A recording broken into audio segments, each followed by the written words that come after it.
Good afternoon. Welcome to the virtual meeting of the Development Panel of Allerdale Borough Council. My name is Lee Jardine and I am the Democratic Services Officer, and for the purpose of this meeting, I am also the host. I'll be assisting the committee with the use of technology to manage the process of the meeting. I will not have any control over the meeting, and the meeting will not begin until instructed by the chair.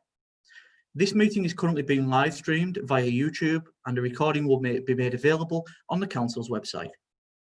Everyone who has indicated they are attending the meeting has now joined, and the meeting is now locked. Shortly, I will hand you over to the chair, but first, introductions. Can I ask the attendees to introduce themselves, starting first of all with the members. Councillor Coburn. Hello, it's Councillor Nikki Coburn. Good afternoon. Councillor Armstrong. Good afternoon, Councillor Carol Armstrong, Harrington Saltwick Council. Councillor Daniels. Good afternoon, Councillor Alan Daniels. Councillor Fairbrother. Good afternoon, Councillor Janet Fairbrother. Councillor Gaston. Good afternoon, Councillor Gaston. Councillor Granger. Councillor Malcolm Granger, present.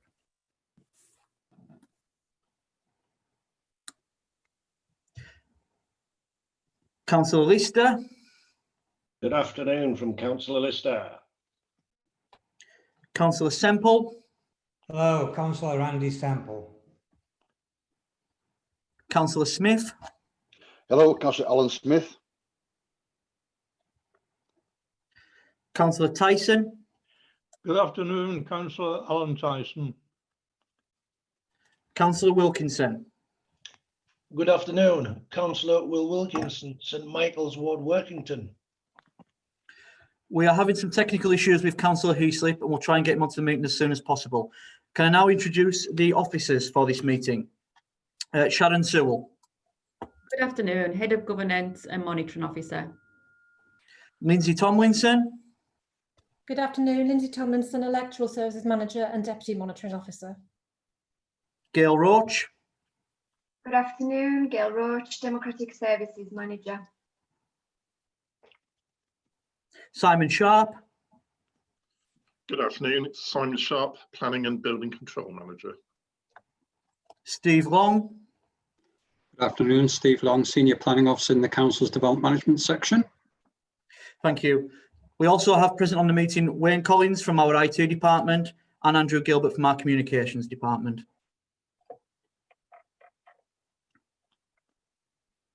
Thank you all for your introductions. Please can participants remain on mute throughout the meeting unless intending to speak.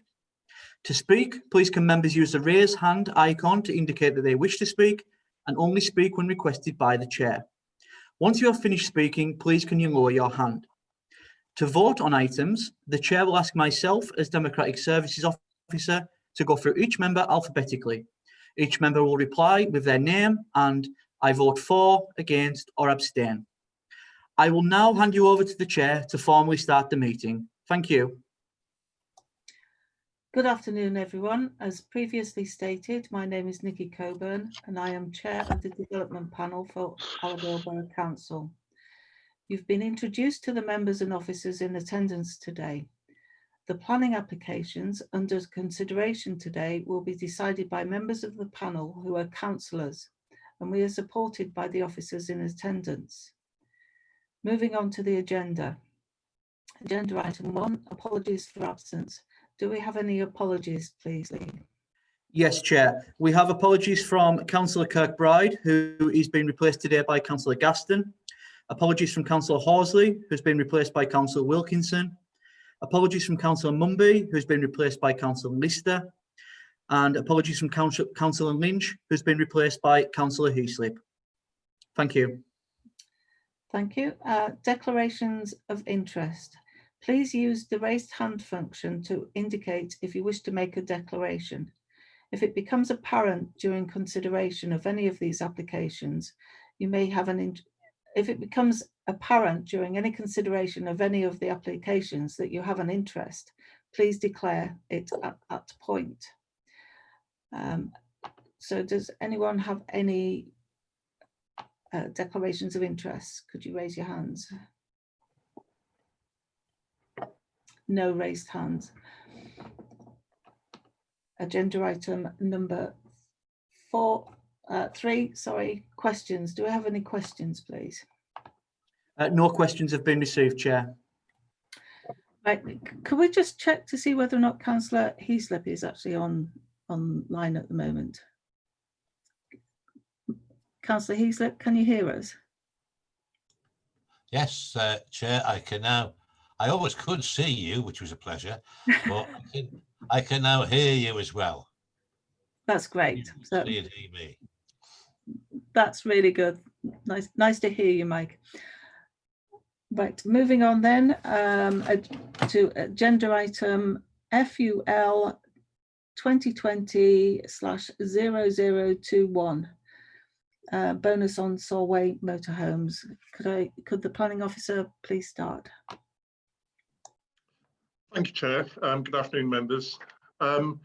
So this first site is a site in the centre of Bowness on Solway, and what I'll do, if I can, Chair, is I'll share my screen so you can see images of the site and its surroundings, which will hopefully inform members for your consideration today. So if you can just bear with me, I will share my screen.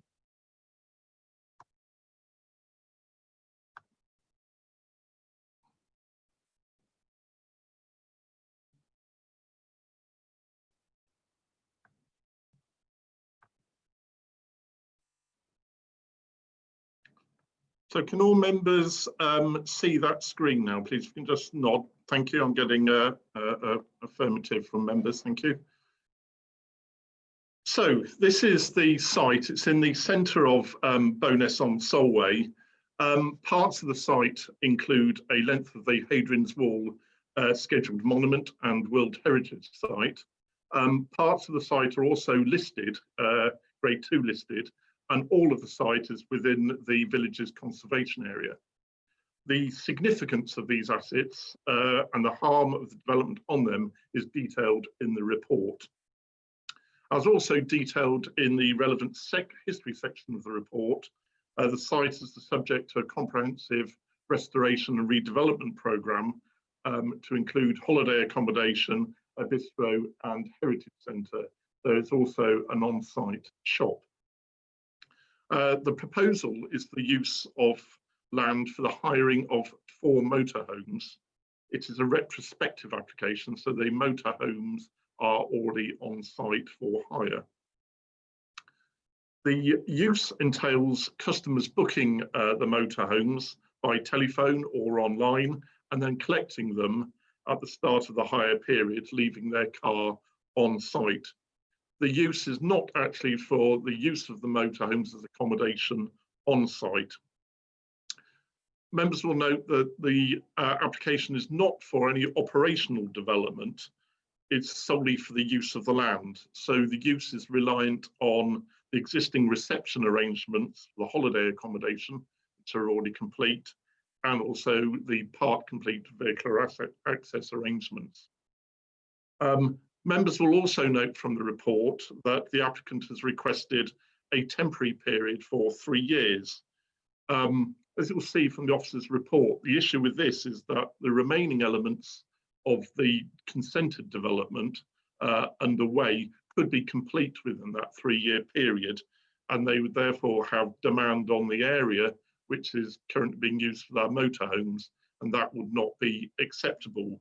So if I can refer members to proposed condition number 2 in the officer's report, you'll see that that permits the motorhome use until the time the heritage centre or the cottage conversions first come into use. That's the remaining cottage conversions yet to be commenced.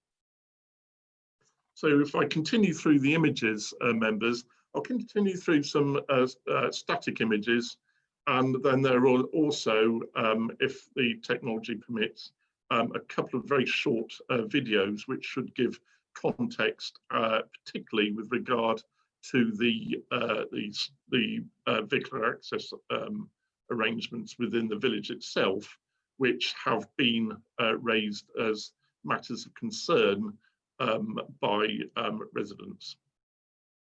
So you can see that first image is the site location. So it was a farm, it was a working farm. It ceased to be that many years ago, but it is within the heart of the village. And you can see at the top of this image, the proximity to the Solway. So there's the aerial view. You can see again the farm buildings. It's a slightly out of date aerial view because the site is now under redevelopment and restoration and conversion.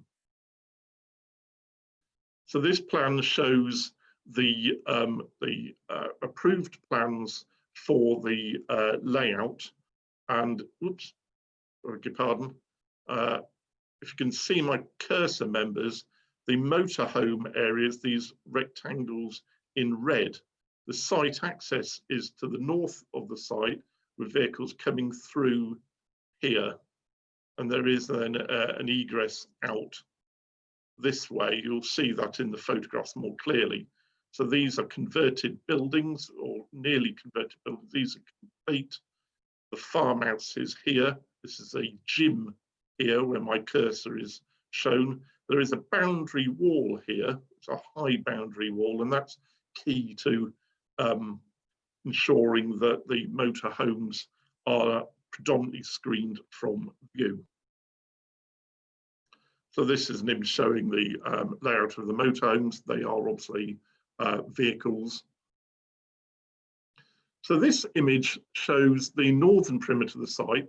The building with the cladding, which is I'm indicating with my cursor now, is some of the already converted holiday accommodation.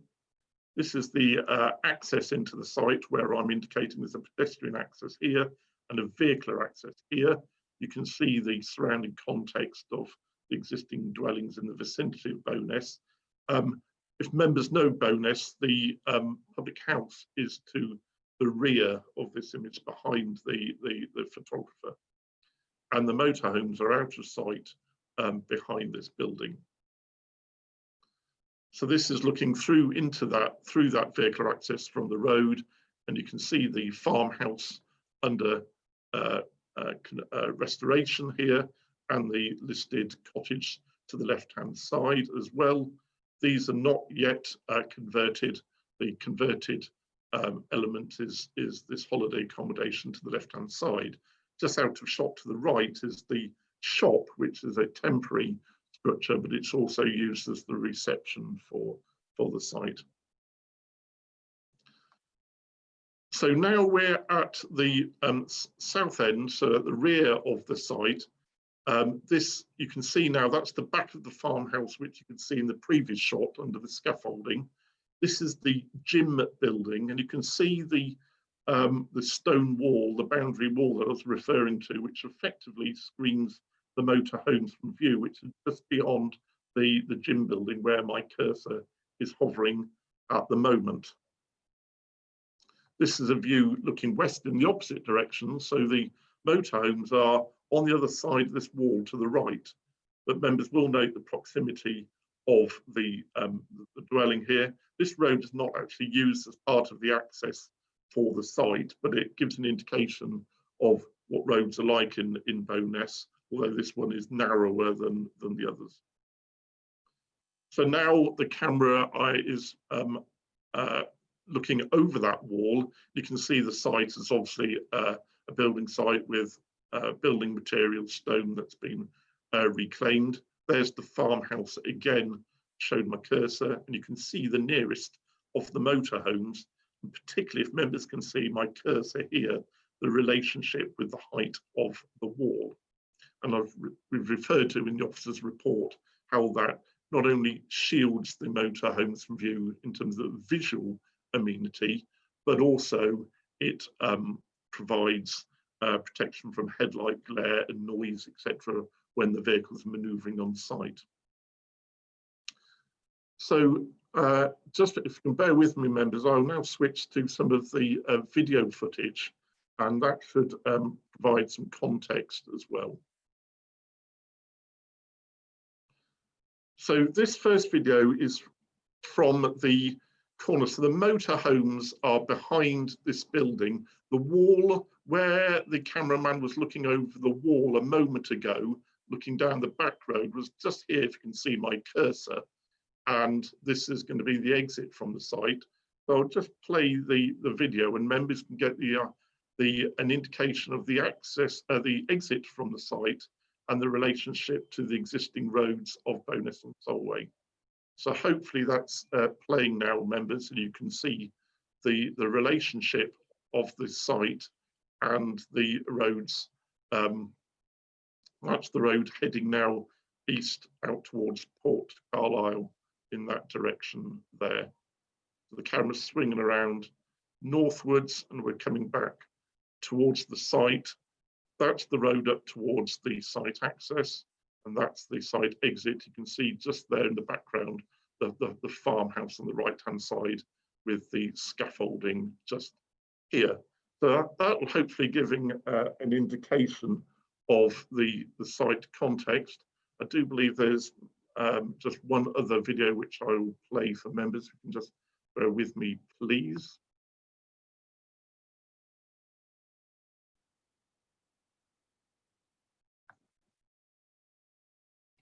So this is looking at that wall. Over the wall, you can see the motorhomes, you can see the site under development and restoration with the farmhouse. And you can see the motorhomes there, and you can see the relationship there to the nearest house, but the wall is relatively high in that location.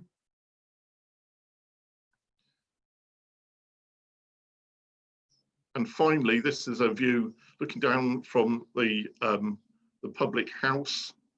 So that's the road in from the south from Kirkbride. That's the road going out towards the Campfield Marsh RSPB. The camera's swinging down, and that's, you can see the access where the bollards are on the right-hand side of this shot, just here. And that's the road onwards to Port Carlisle. Obviously, if members want to see those videos again, any time during consideration, I'll try and assist with that. So that completes the officer's presentation. So there are no late items to report on this application. Thank you, Chair. Thank you. Lee, do we have any speakers on this? No, Chair, we don't have any speakers. Right, questions from members. Councillor Malcolm Granger. Could you unmute, please, Malcolm? Councillor Granger. Simon, thank you, Madam Chair. Simon, are these for the workers? Are they going to be let out to holidaymakers? These 4 items. Thank you, Councillor Granger. These are for holiday use, so they are being hired out for holiday makers to tour by motorhome in the area. And that obviously is a retrospective application, so we know that to be the case. And we've seen those go out on hire from the site for holiday makers.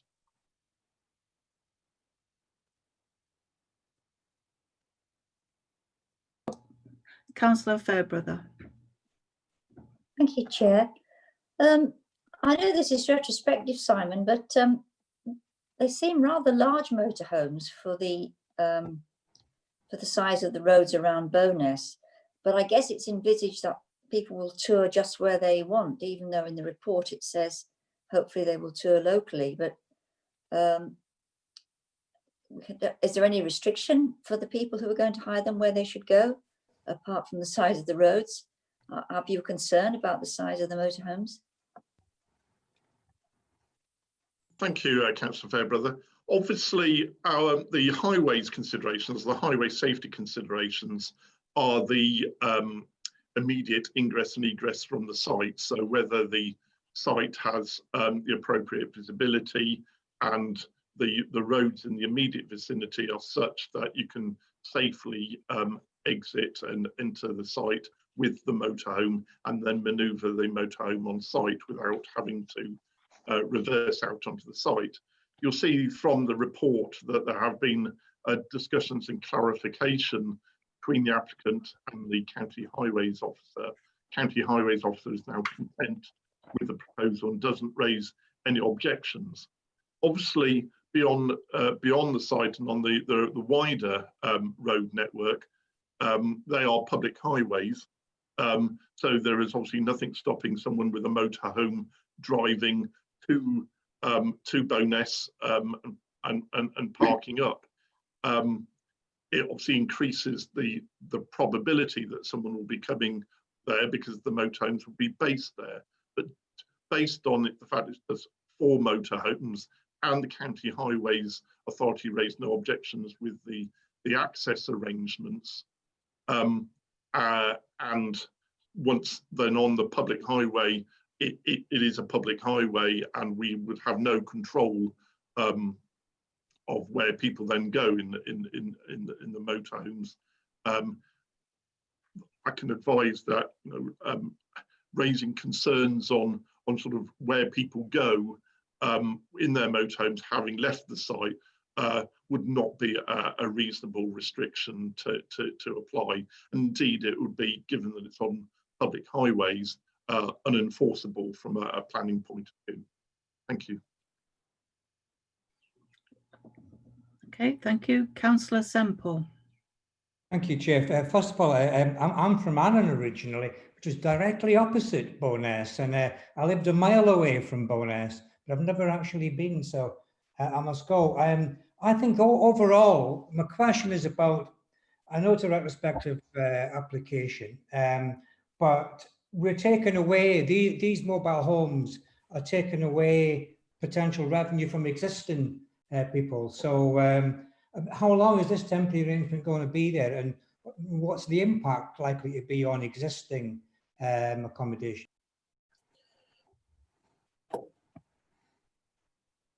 So obviously, as detailed in the officer's report, there is a conflict reading literally the policy of the local plan policy S17, which envisages permanent holiday accommodation.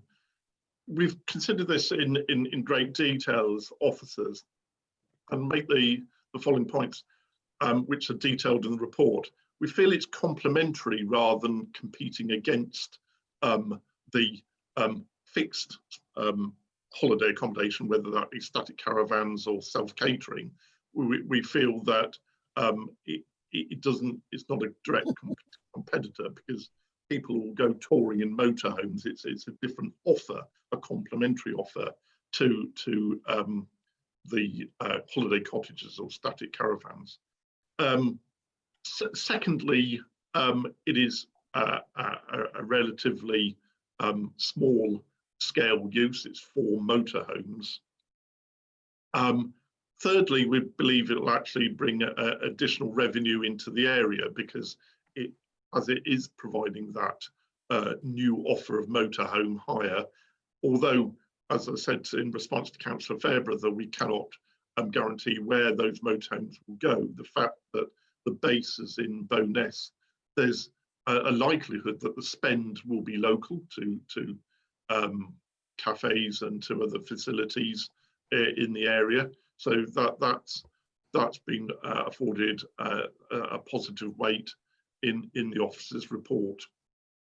And then just to reiterate with regard to proposed condition 2, it's only acceptable, and there really is the caveat, while there isn't the demand, the requirement for the parking spaces on the approved plan for the overall scheme that are required for the Heritage Centre and the other holiday accommodation in the conversions directly to the north within the site.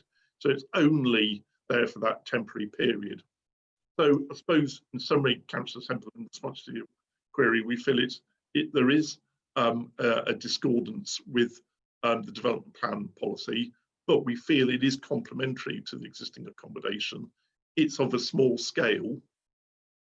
We haven't got statutory consultee objections to the proposal, and it's only for that temporary period, which we feel is acceptable as officers. Thank you. Councillor Granger, you have a question. Councillor Granger, you're on. You need to unmute. Thank you, Madam Chair. I have, I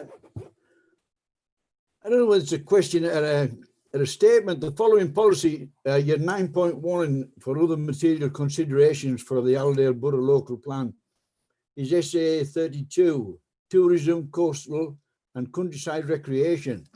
At the present time and the present climate, this will be an asset to this village. It will tidy it up, it will get it out the way, and I want to recommend approval due to officers' recommendations and conditions. So that's a motion that you're putting forward in the questions to the officers time for approval. Okay, I would still like to answer questions. Monitoring officer, do I have to ask for a time or can I wait? Thank you, Madam Chair. Can we ask for a seconder before the debate continues, Chair? Second, Madam Mayor. Yeah, Madam Chairman. Okay, seconded by Councillor Alan Smith. Thank you. Right, question from Councillor Wilkinson. Thank you, Madam Chair. I'm just reading, Simon, the Highways Safety at 1111. Cumbria Highways initially recommended refusal because of the impact on parking. I know myself, because I own a motorhome, they're not the most comfortable things to be in the depth of winter. Has there been a report done whereby if these vehicles are not out for hire, with regards to them being back on site, what effect it would have on the parking if no one did hire them? Because it has caused alarms for an initial refusal. Has there any paperwork been put in with regard to this, with regard to them not being used and the effect it would have on the parking on the development? Thank you. Thank you, Councillor Wilkinson. Yes, so the initial highways objection, and it's one that would stand without condition number 2 being in place. So the highways officer was rightly raising the concern that the motorhome on the site would be taking away parking that's already consented for the consented for the overall site scheme, which includes, as we said, the bistro, the holiday accommodation, the heritage centre, the gym, etc. So the situation is this, that as you could see from the photographs, only a small element of the site has undergone development and conversion from that consented scheme. So there is an opportunity to, while the other parts are being converted, to have capacity to use that area for parking for the other use, in this case for the motorhomes. So the Highways Authority were objecting on the basis of the conflict with the final scheme if all of the parts of the final scheme were implemented. So the applicant clarified that that's not the case. The highways officer visited the site, saw clearly the situation and saw that because it's quite a complex scheme, there's quite a significant period of time to come before the other elements of the consented uses will come into being. And so on that basis, they withdrew the objection, subject to this condition being imposed. Now, as I said, the condition that the applicant was seeking or is seeking is a 3-year period, which officers don't consider appropriate because it may be that within that 3 period, all the other consented uses are completed and come into use. and therefore there would be that conflict. Hence, condition 2 is worded in that way. Just to answer the other part of your question, Councillor Wilkinson, we've all assumed a sort of worst case scenario of the motorhomes not being hired and being on the site. So the assessment is undertaken with the motorhomes on site. The assessment and also is whether there is safe ingress and egress for those motorhomes.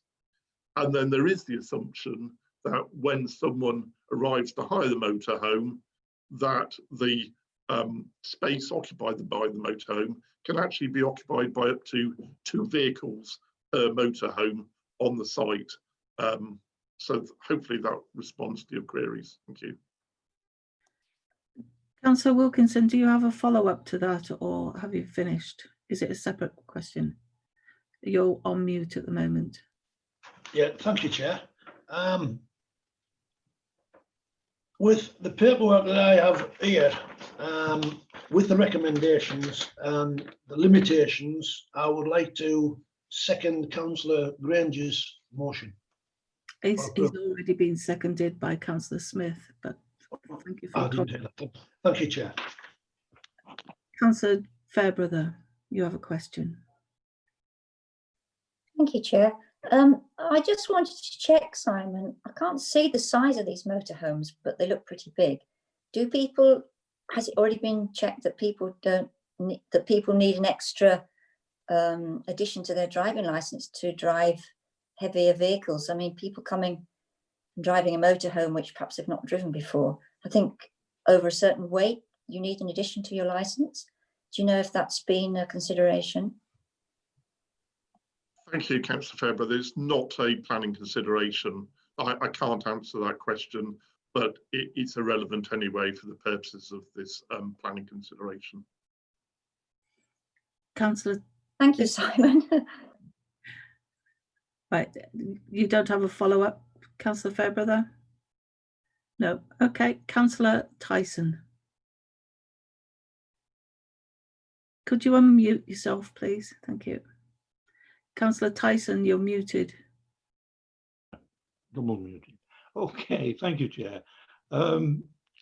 This whole development has been going on for about 4 years now, and there seems to have been a lot of hard work gone into it, and will still be needed to make a success of the whole venture. I go along with Councillor Granger. I think at this time it can only be beneficial both to the area and to the continuing work they're doing on this site. So I'm quite happy with the proposal. Thank you. Okay. I've got a question, Simon. Is there any limitations, or would it be reasonable to put limitations on the time that the motorhomes could be picked up and dropped off? I was just thinking about sort of motorhomes arriving very late at night or being picked up very, very early in the morning, or would that be unreasonable? Thank you, Chair. No, it's a relevant planning consideration. Officers consider that the containment of the site, you saw the boundary walls from the photographs from the video, provide that protection, especially with the limited number of motorhomes for hire. There is the unlikely that motorhomes will be coming back for late at night, but it's a possibility, and you're right, Chair, that that's clearly material consideration, the residential amenity of neighbouring occupiers. We feel, because of the site's containment and the boundary walls, that it would be unreasonable to impose that condition. But if members consider that that's required, then that will be open for members to do. But it would need to be reasoned, I would suggest, on residential amenity and the specifics of what particular properties may be affected by that. As I say, because the properties nearest, we feel, are protected by the boundary walls, but I'm more than willing to assist members and put the slides up again so members can see the relationship of the properties, not only to the storage area, but to the access and egress from the site. The one thing I would just bear in mind for members, bear in mind, which apologies, I haven't mentioned at this point, but might be relevant for your consideration of that particular matter, is there obviously is a consented bistro on the site and a consented other holiday accommodation which haven't got the restrictions on them. So although the motorhomes could have restrictions on their collection times, and that is acknowledged to be a different character to the bistro and other holiday accommodation use.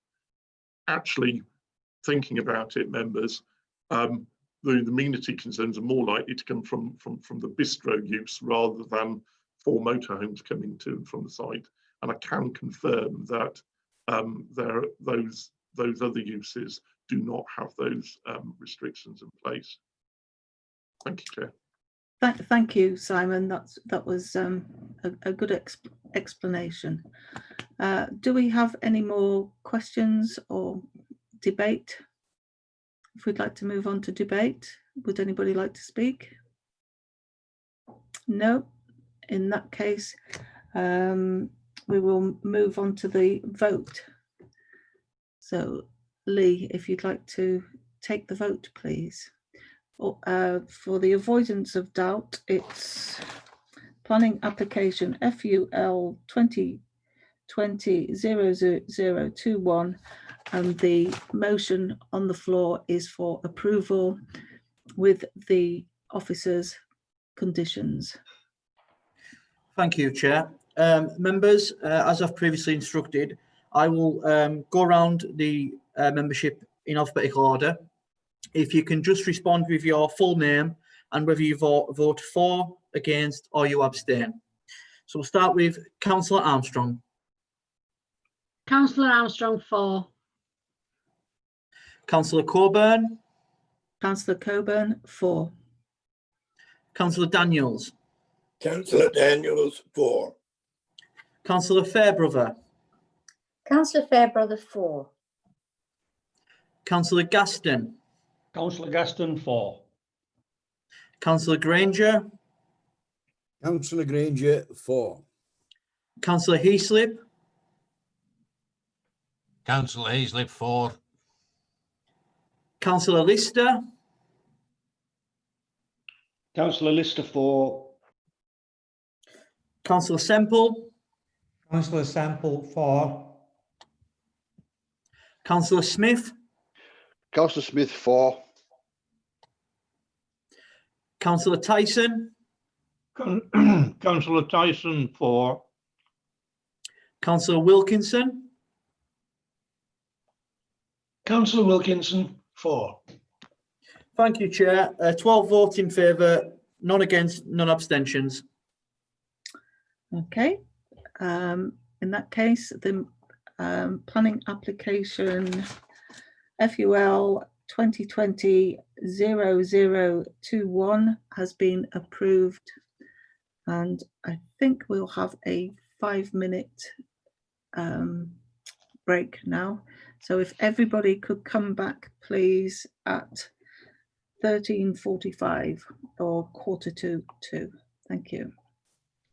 Members, can you please mute yourself and turn your video off? Thank you.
Okay, do we have everybody back at the moment, Lee? Still waiting on 2 members, Chair. Just 1 member now, and then we'll be ready to go.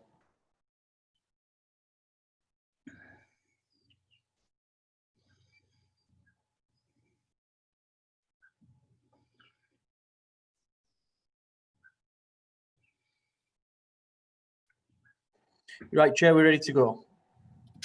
Right, thank you. Moving on to agenda item number 5, the planning application OUT 2019/0023, Chapel Farm, Wigton. I'll now hand over to Simon. Thank you. Madam Chair, I've raised my hand. Oh, sorry. It's okay. Just for a point of clarification.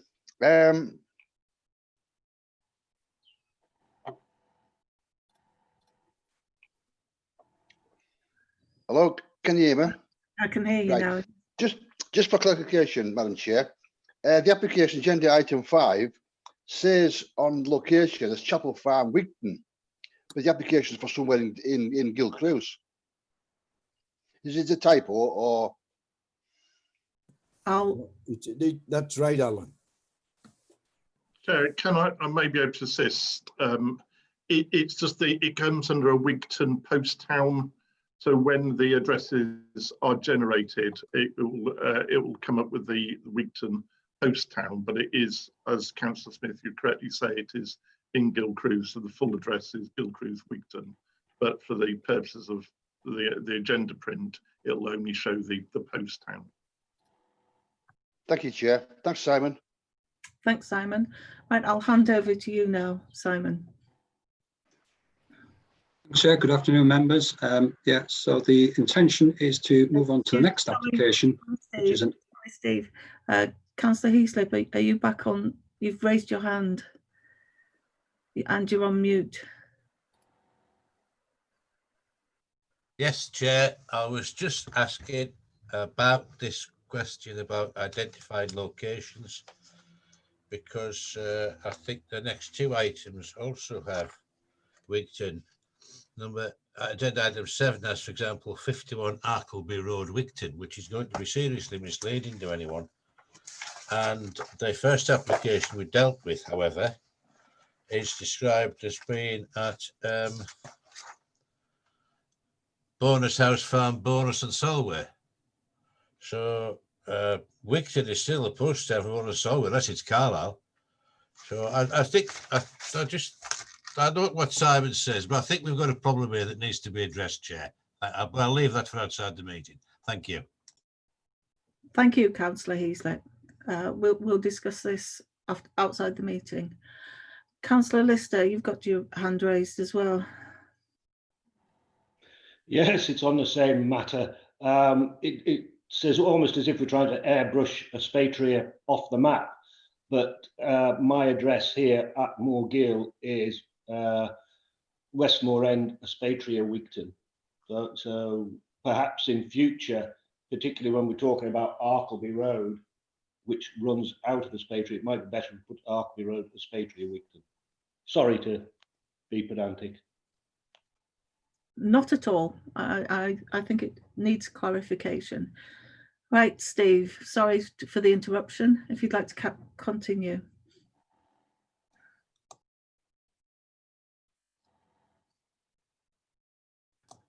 Steve, your microphone is muted. Sorry. Good afternoon, members. Yes, so this next application is an outline application which seeks consent for 13 dwellings, which includes the reserved matters for the layout and means of access within the village of Gill Crew. The scheme involves the demolition of an existing agricultural buildings on the site, including a former redundant cottage, and the existing farmhouse and adjacent barns will be retained. So as with the previous item, the intention is to outline details of the submitted plans and also support and photographs so members can understand the relationship of the site and the surroundings. So I'll put on these screen details if you bear with me, please.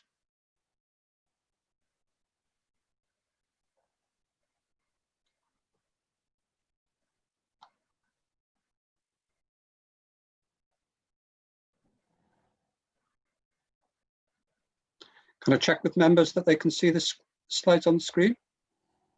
That's good, right? Okay, so as I say, moving on. So this is the site in question. You can see it as it's a crossroads junction within the village of Gill Crew, and you can see in the context of its site and surroundings, you can tell by the actual shape and size of the buildings on the site, there's some very large sheds on there when you compare it with the neighbouring houses. You can see the actual farm site is in essence sandwiched between other areas of residential development. The crossroads is the main kind of spine road, which kind of runs from the what would be the top right-hand corner down to the bottom of the screen is the main spine road, which runs through the central part of Gill Crew. And the little lane that goes off to what is the bottom right-hand corner is a single track lane that leads to Talentire Hill. So I'll move on to the next slide. So an aerial shot probably shows it in great kind of perspective. And as you can see from that, as I say, the location of the farmstead within the wider village. One of the important things to note is the relationship of the surrounding village. You can see that Gill Crew is largely linear, but it has long gardens which kind of go out to the backs of the properties and extend for some distance away from the properties. And that will then also include some outbuildings as part and parcel of the details. As I say, you can see the application site. It's bordered on 3 sides by existing houses with open countryside to what will be the southern side. That shows it in greater detail. Once again, just you can see the applicant's farmhouse, which is edged in blue. That is intended to be left as part of the scheme, and the development solely devoted to the area edged in red. One of the important considerations which we will come on to in the report is the relationship of the application site to the settlement limits, which are in both the previous local plan, the SAVE local plan, and also the part 2, the forthcoming evolving plan. So this first settlement limit is the one from the SAVE limits of the 99 local plan, and this is the application site in question. So you can see from that plan, the large agricultural sheds at the back of the farm site have been excluded outside the application site, and the area of land in question, which has been retained inside the village envelope and the settlements under the 1990 plan, was purely the frontage development that went onto the highway. And this is actually slightly fuzzy, this slide, which I apologize for. This shows an action replay in terms of what is the revised limits under part 2. And once again, you can see it's largely a repetition of the previous settlement limits. You can see the 2 large shed buildings, which are located to the south, which once again are being actually kept outside. This is the road that goes off to Talentire Hill, and once again, the main spine road. So you can see that reflects the kind of spinal details of the actual kind of village, but the actual kind of settlement limit has largely been an action replay of the previous details, excluding the buildings. So this shows the details of the proposed layout. I would remind members that the actual application does include layout and the means of access as part and parcel of the submission. So the layout shows the details of the actual estate road, which has 1 single access entrance, which comes in serving the overall estate. There is also the top 2 corner properties have a set of paired accesses just up the near corner details. One of the constraints of the site, which we'll come on to and you'll see as part of the future pictures on the slides, is that the single track road that goes off to Talentire Hill is only single car width, and therefore it acts as a constraint. So the accesses have been devoted to being concentrated on the road frontage, so they can take advantage of the wider section of the road which runs through the spine of the village. One of the other considerations that came out, which is a regular issue relating to the village of Gill Crew, because it has a wide range of wells and springs, is the drainage system. And there is a flooding history in the village. And so one of the key concerns relating to that was the subject of how you accommodate the drainage on the site.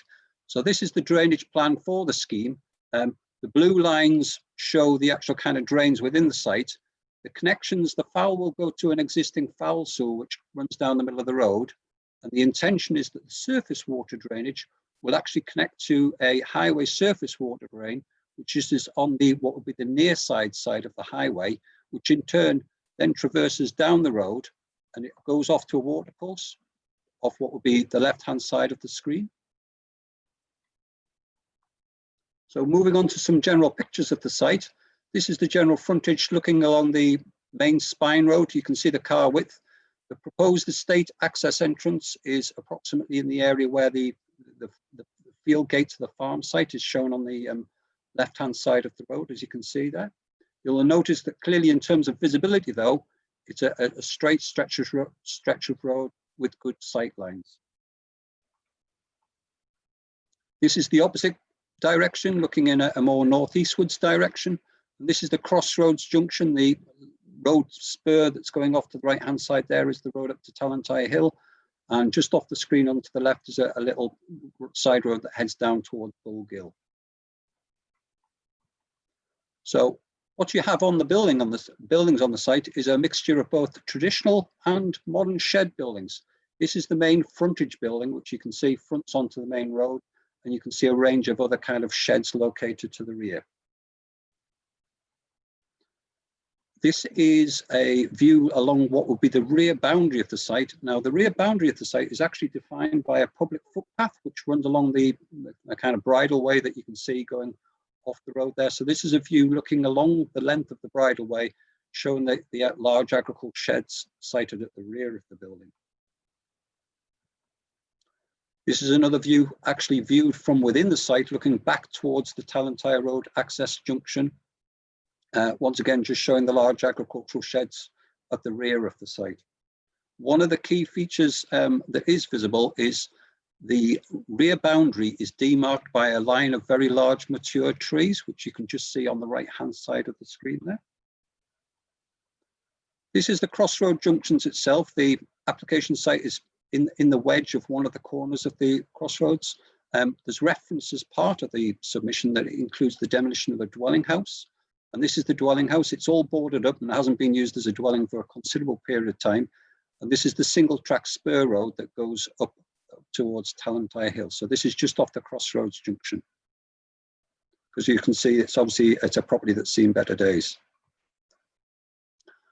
As part of the scheme, the applicants intending to retain onto their existing farmhouse, which is located adjacent to the site. So this is the applicant's farmhouse and its adjoining barn buildings, which I'll come on to. And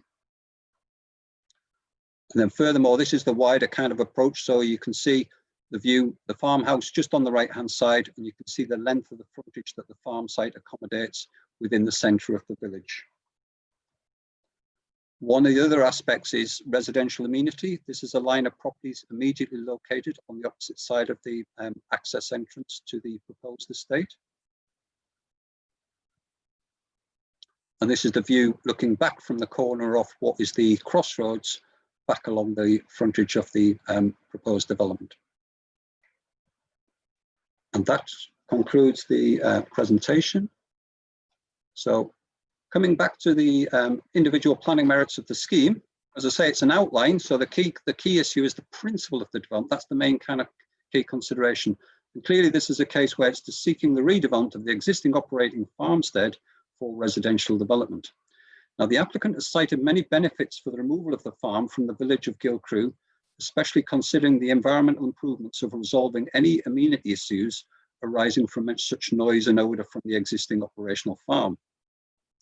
The existing farm is also hampered and physically constrained by virtue of the single track road that runs up the side of the site, which hinders the size of agricultural vehicles that can actually use it. So the farmer is actually kind of constrained in operating on the site at its existing location.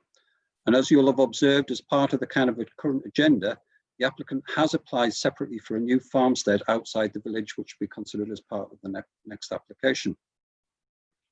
So if you look at the respective consultation replies to the application site, these are outlined in section 6 of the report. And it's important to note the representations from the parish and the public, which refer to the scale of the development, as well as other topics outlined within the report.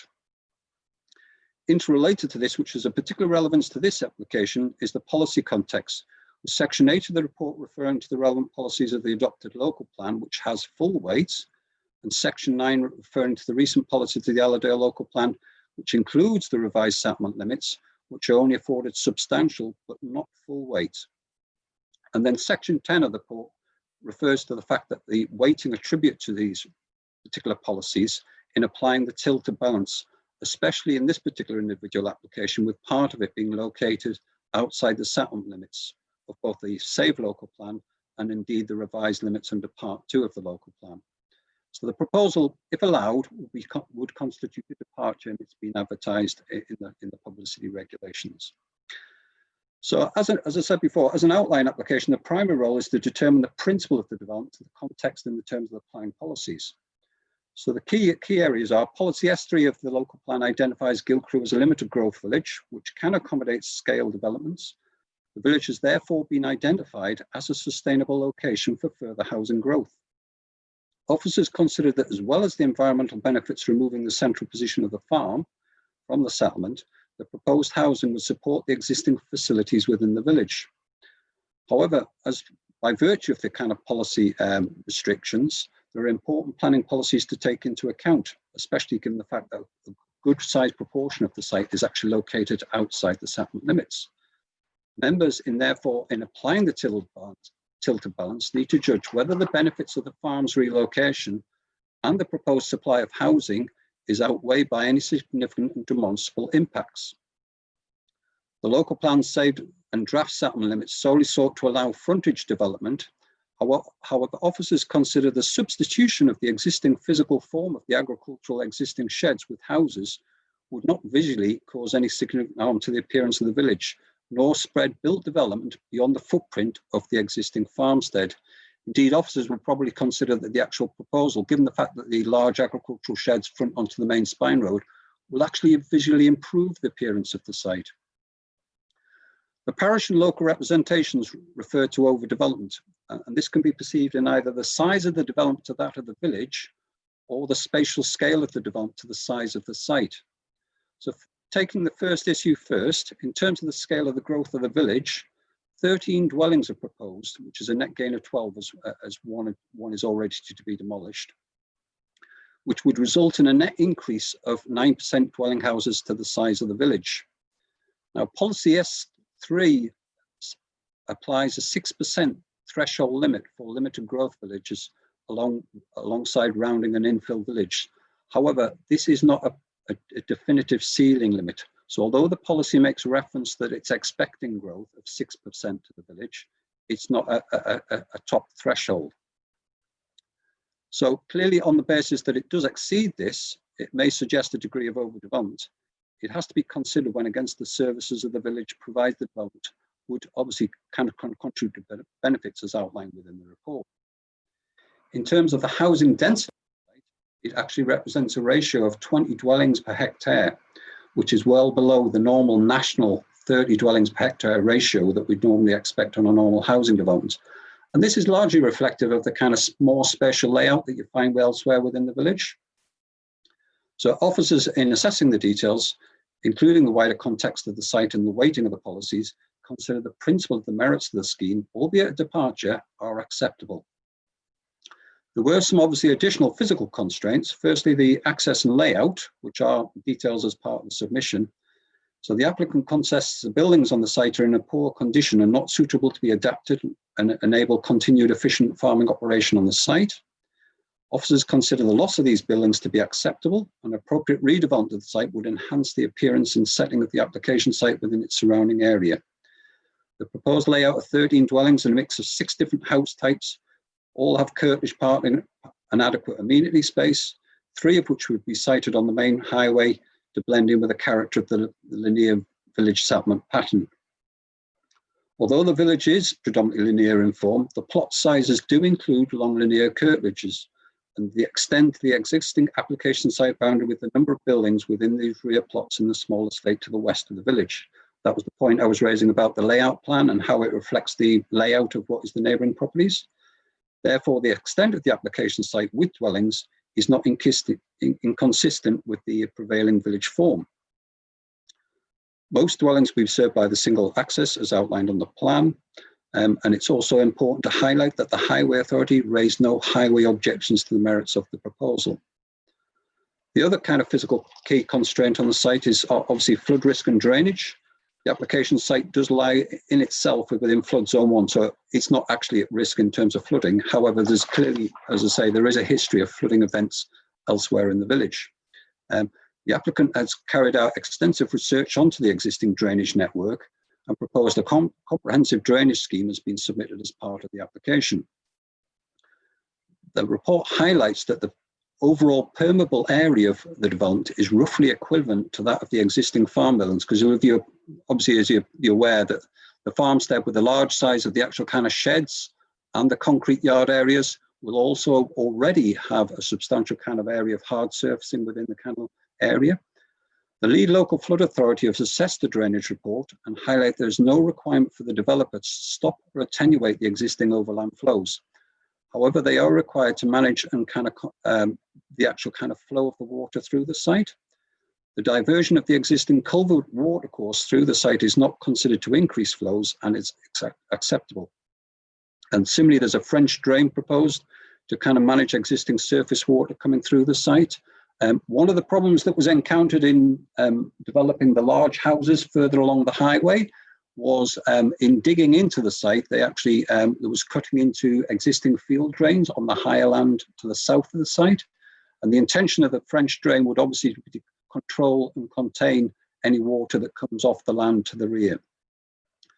So overall, the discharge rates will be much reduced to the storage proposal on the site, and therefore there may be the scope that there is actually likely to reduce the flood risk downstream from the original farm layout. There are some other minor additional issues. There is the point raised, the fact that this will also generate 3 affordable houses as part of the submission, and the applicant entered into a Section 106 legal agreement to deliver those.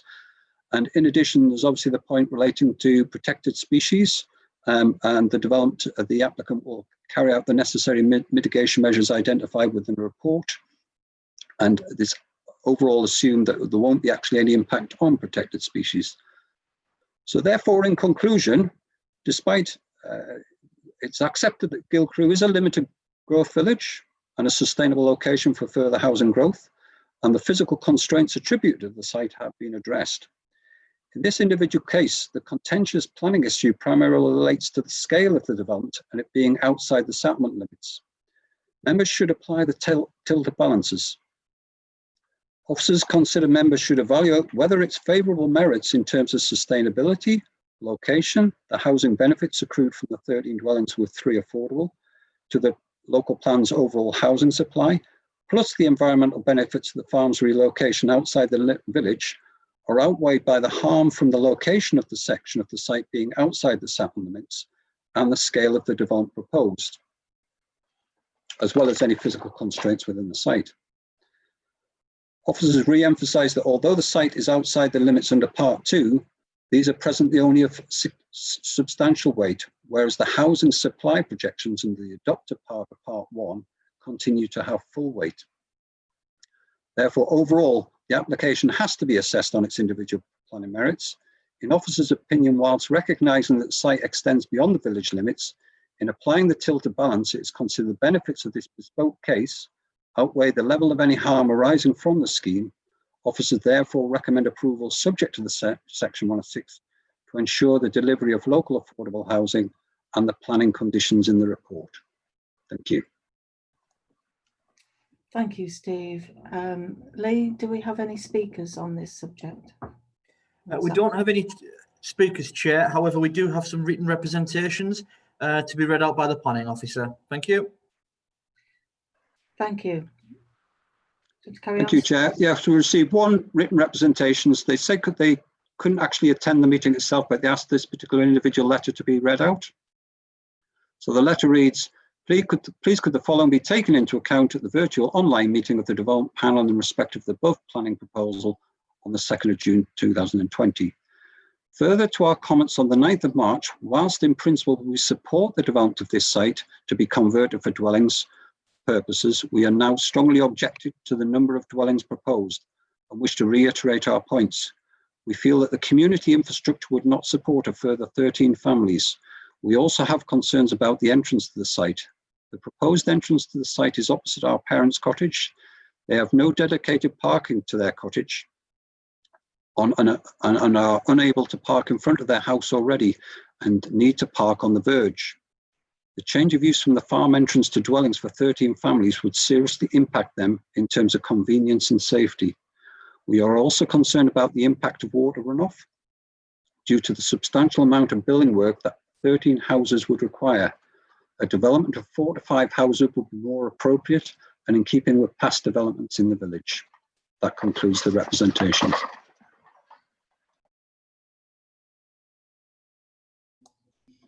Thank you. We'll now move on to questions from members to the planning officer. The first councillor is Councillor Granger. Thank you, Madam Chair. Steve, you said about the public footpath to the high side of the farm. Are they going to maintain that? Are they going to keep it up, that footpath?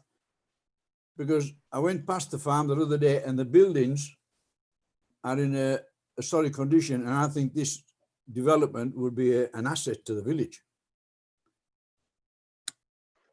Yes, thank you, Councillor. Yeah, I can confirm that the footpath will be retained and it's protected under the footpath legislation, so the footpath shall remain unobstructed at all times. The existing footpath, which runs down the rear of the site, actually goes up to Tallentire. So it's an existing local route, and we certainly want that safeguarded and integrated into the scheme. Thank you, Steve. Okay. Next speaker, Councillor Wilkinson. You've got a question for the officer. Well, quite a few actually, Madam Chair.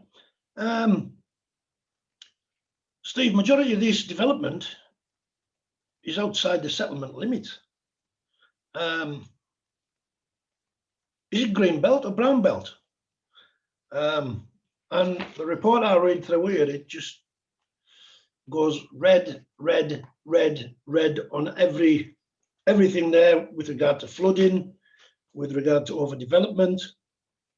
I'm sorry, when you have to change a water course, these things have a habit to come back and haunt you, because a water course usually finds its own way back. I really have deep reservations about this, to be honest with you. But could you answer my question? Is it green belt, brown belt? First of all, please. Yes, if I could just clarify the point, Allerdale doesn't have any green belt actually within it. The key thing that we've actually got, which is obviously we use as the guide, is the settlement limits within the plan. Clearly, the existing settlement limits as outlined in the plan straddle through what is the middle of the actual kind of the farmstead. And that's what we're asking for members to kind of judge, because there is a significant proportion of this particular individual site which is located outside the settlement. That is accepted as part and parcel. And what we're asking members to kind of judge is really the merits and the benefits of what's actually being put forward as part of the submission to the scheme, both in terms, as I say, in terms of the environmental benefits, the contribution to the local services, the contribution to the housing supply, and the key thing will be what is the harm in terms of actually extending the development beyond that settlement limit in this particular individual instance. And what we're really kind of saying is a lot of the physical constraints, such as highways and drainage, have been the subject of long, lengthy discussions with the statutory stakeholders, and the County Council Highway Authority are now satisfied from a highway point of view. The access went through several alterations in order to try and make sure that it was something that was acceptable to the Highway Authority. And similarly on the drainage has been the subject because of the flooding history in the village and the springs. There's been extensive investigation into all the local drainage network, and through all the various amendments and the mitigation, bearing in mind, although there isn't a high level of hard standing within the existing farm site, the likelihood is through the introduction of kind of green areas within the actual housing estate and village, plus any attenuation that's incorporated in that, what the drainage report is suggesting that there might be the scope to actually reduce the risk of flood risk above and beyond what the existing problems are in the village. So it may be a scope to obviously kind of improve the actual kind of flood situation on the site. And therefore, on the basis that we think we've addressed all the physical constraints of the site, The key issue, as you've quite rightly pointed out, Councillor, is the subject of the principle of the development and the principle of actually extending outside the settlement limit at this particular individual location. And that's what we're asking the members to judge under the tilted balance. It's not a green field or open countryside. The area that they want to extend on is already kind of filled with existing agricultural buildings and structures, and therefore, is there a real significant harm to the locality of the site by actually developing on that particular area of land as well? Just to add to Steve's comments, Councillor Wilkinson, so I think, forgive me, you might be confusing Greenbelt, which, as Steve says, we don't have any Greenbelt in Allerdale, and the distinction between greenfield land and previously developed land, brownfield land. So farms are explicitly excluded from previously developed land, brownfield land. So they are greenfield, but as Steve has just outlined to you, although they're technically greenfield, in character and appearance terms, it's clearly developed land in terms of the impact on the landscape and the visual amenity from the public right of way, which I think Councillor Granger alluded to when he was asking his question. So it is technically greenfield land, albeit in character and appearance, it's clearly developed land and is seen as such from the receptors, including the public right of way and the adopted highway. Thank you, Simon. I've now got Councillor Janet Fairbrother. Questions? Thank you, Chair. Looking at this from another point of view, this farm looks, I'd like to know whether the farm is actually in use, because it looks in as a bad a state as the house, which is likely to be demolished. And doesn't look to me as if it's actually being farmed at this moment. So that's my first point. Is it actually being used? And secondly, isn't there enough space to actually knock it all down and start again on that site rather than taking it out of the village? Thank you.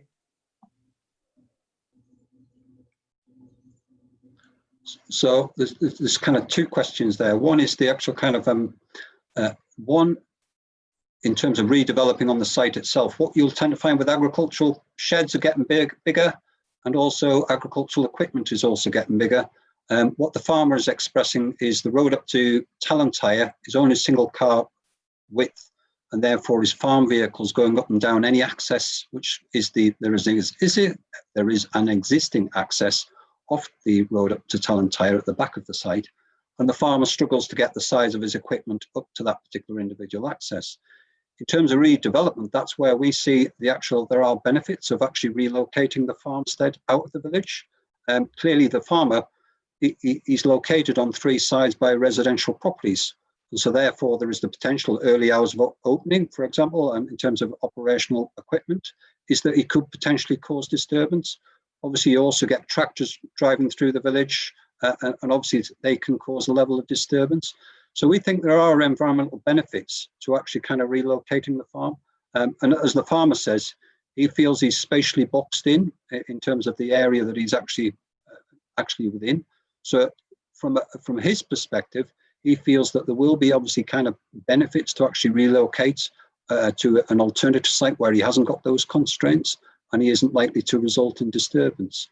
And that's what we're asking members to kind of judge as part of the overall balance, as part of this submission, that as a material considered as part of the submission. Yeah. Thank you, Steve. Sorry, Chair, I didn't get my second part answered. Is it actually being farmed at the moment? My understanding is, Simon was mentioning to me that there was farm vehicles recently actually kind of traversing around that. Simon might be able to confirm that.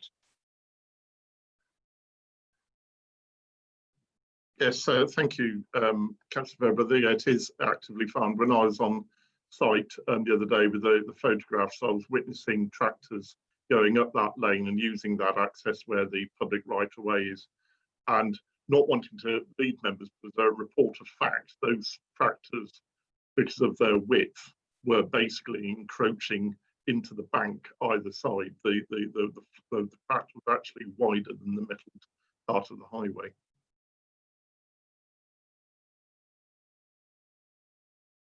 Excuse me, Chair, it just seems to me that you could have access at the front of the farm because it's right onto the highway. Why do they have to use the Tallentire Road? I think, Councillor, you are correct. There is two existing accesses to the site. One is at the front and one is at the back. But operationally, it was noticed from some of the slides when I was showing the actual route of the public footpath. That is one of his main accesses to get to his large sheds, which are located at the back of the site. So that if anything, that's the one that seems to be, from a layman's point of view, seems to be one that's more heavily used rather than the actual one at the front of the site.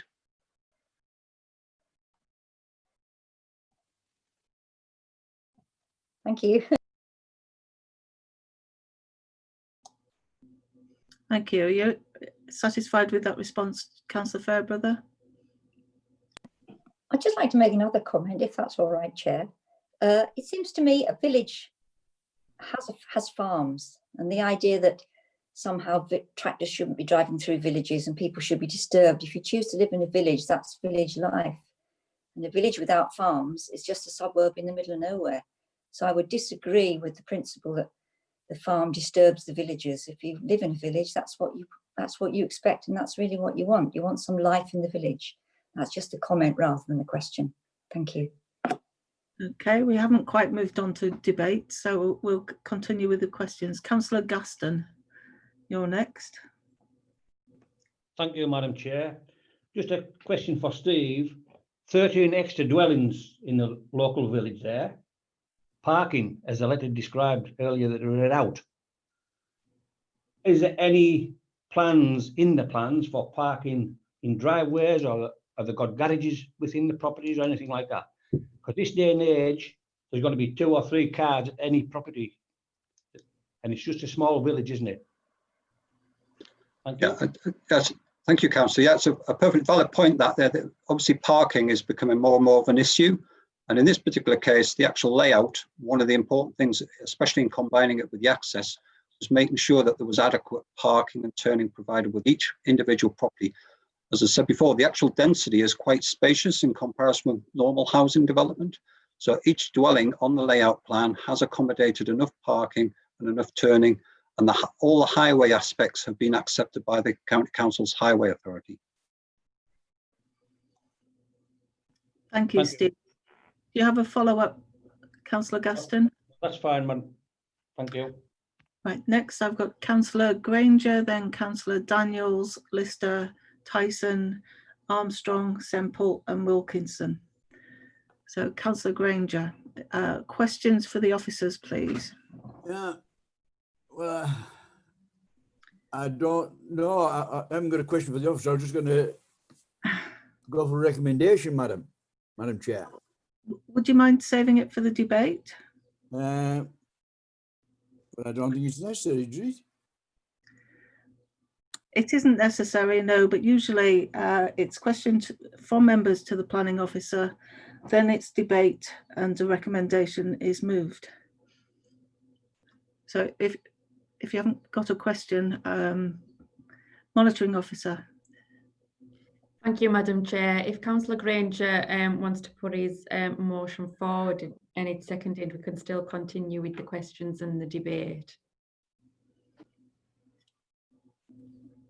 Thank you, Shannon. I'd like to, well, with regards to the recommendation by officers, I feel the benefits far outweigh the objections for this site. With the 106 agreement in place, I want to put it forward for recommend approval due to officers' conditions and in Annex 1 already signed. All right?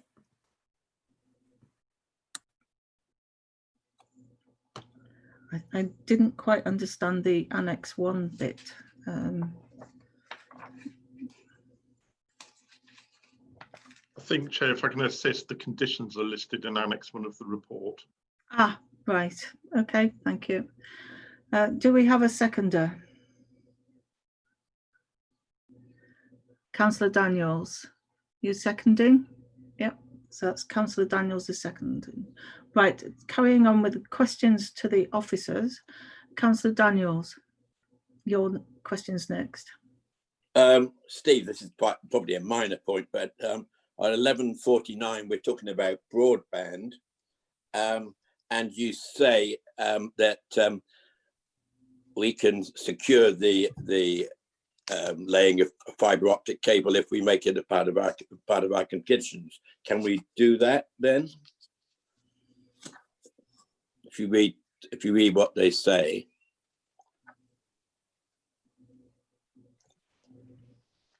Thank you, Councillor. Yes, if the actual details are reserved in the condition, if you just bear with me, I'll just double check which condition it is. I couldn't find it in the conditions. That's why I'm asking. Can I assist, Chair? Sorry, it's and it's councillor. It's condition 14. Okay. Thanks, Simon. And clearly what we're trying to do is make every effort to secure the broadband provision for any new dwellings as part of any major development. It's one of the new policies that's been introduced as part of the part 2 of the plan. And what we're trying to do is make sure on major schemes that we're trying to make sure the delivery of broadband internet as part of any housing development. Thank you. I do have a second question, which is also about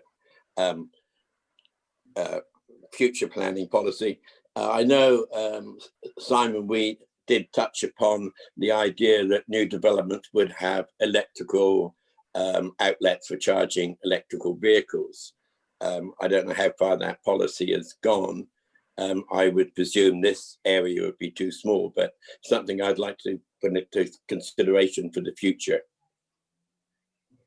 And that's all I have to say. Obviously, it's not a planning policy; it's just a question and an idea. Yeah, thank you, Councillor Daniels. Yes, just to confirm, it's not a local plan policy. It can be a material consideration in the overall considerations of sustainability under policy S2 of the local plan, but it's not explicit in the policy, or indeed there's no other explicit policy. We would question, actually whether it would be reasonable in that absence of that policy to require it under this particular application.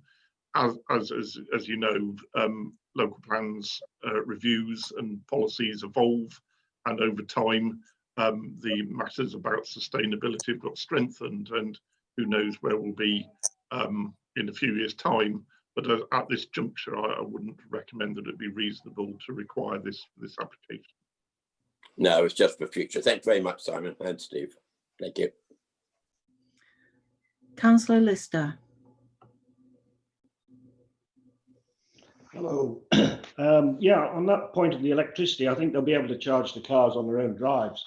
I really don't have a question, and sorry to be in the wrong place. It was just really to help the officers out with some of the questions that were asked, because I look out of my window, I look at Gill Farm, so I know the village and the site quite well.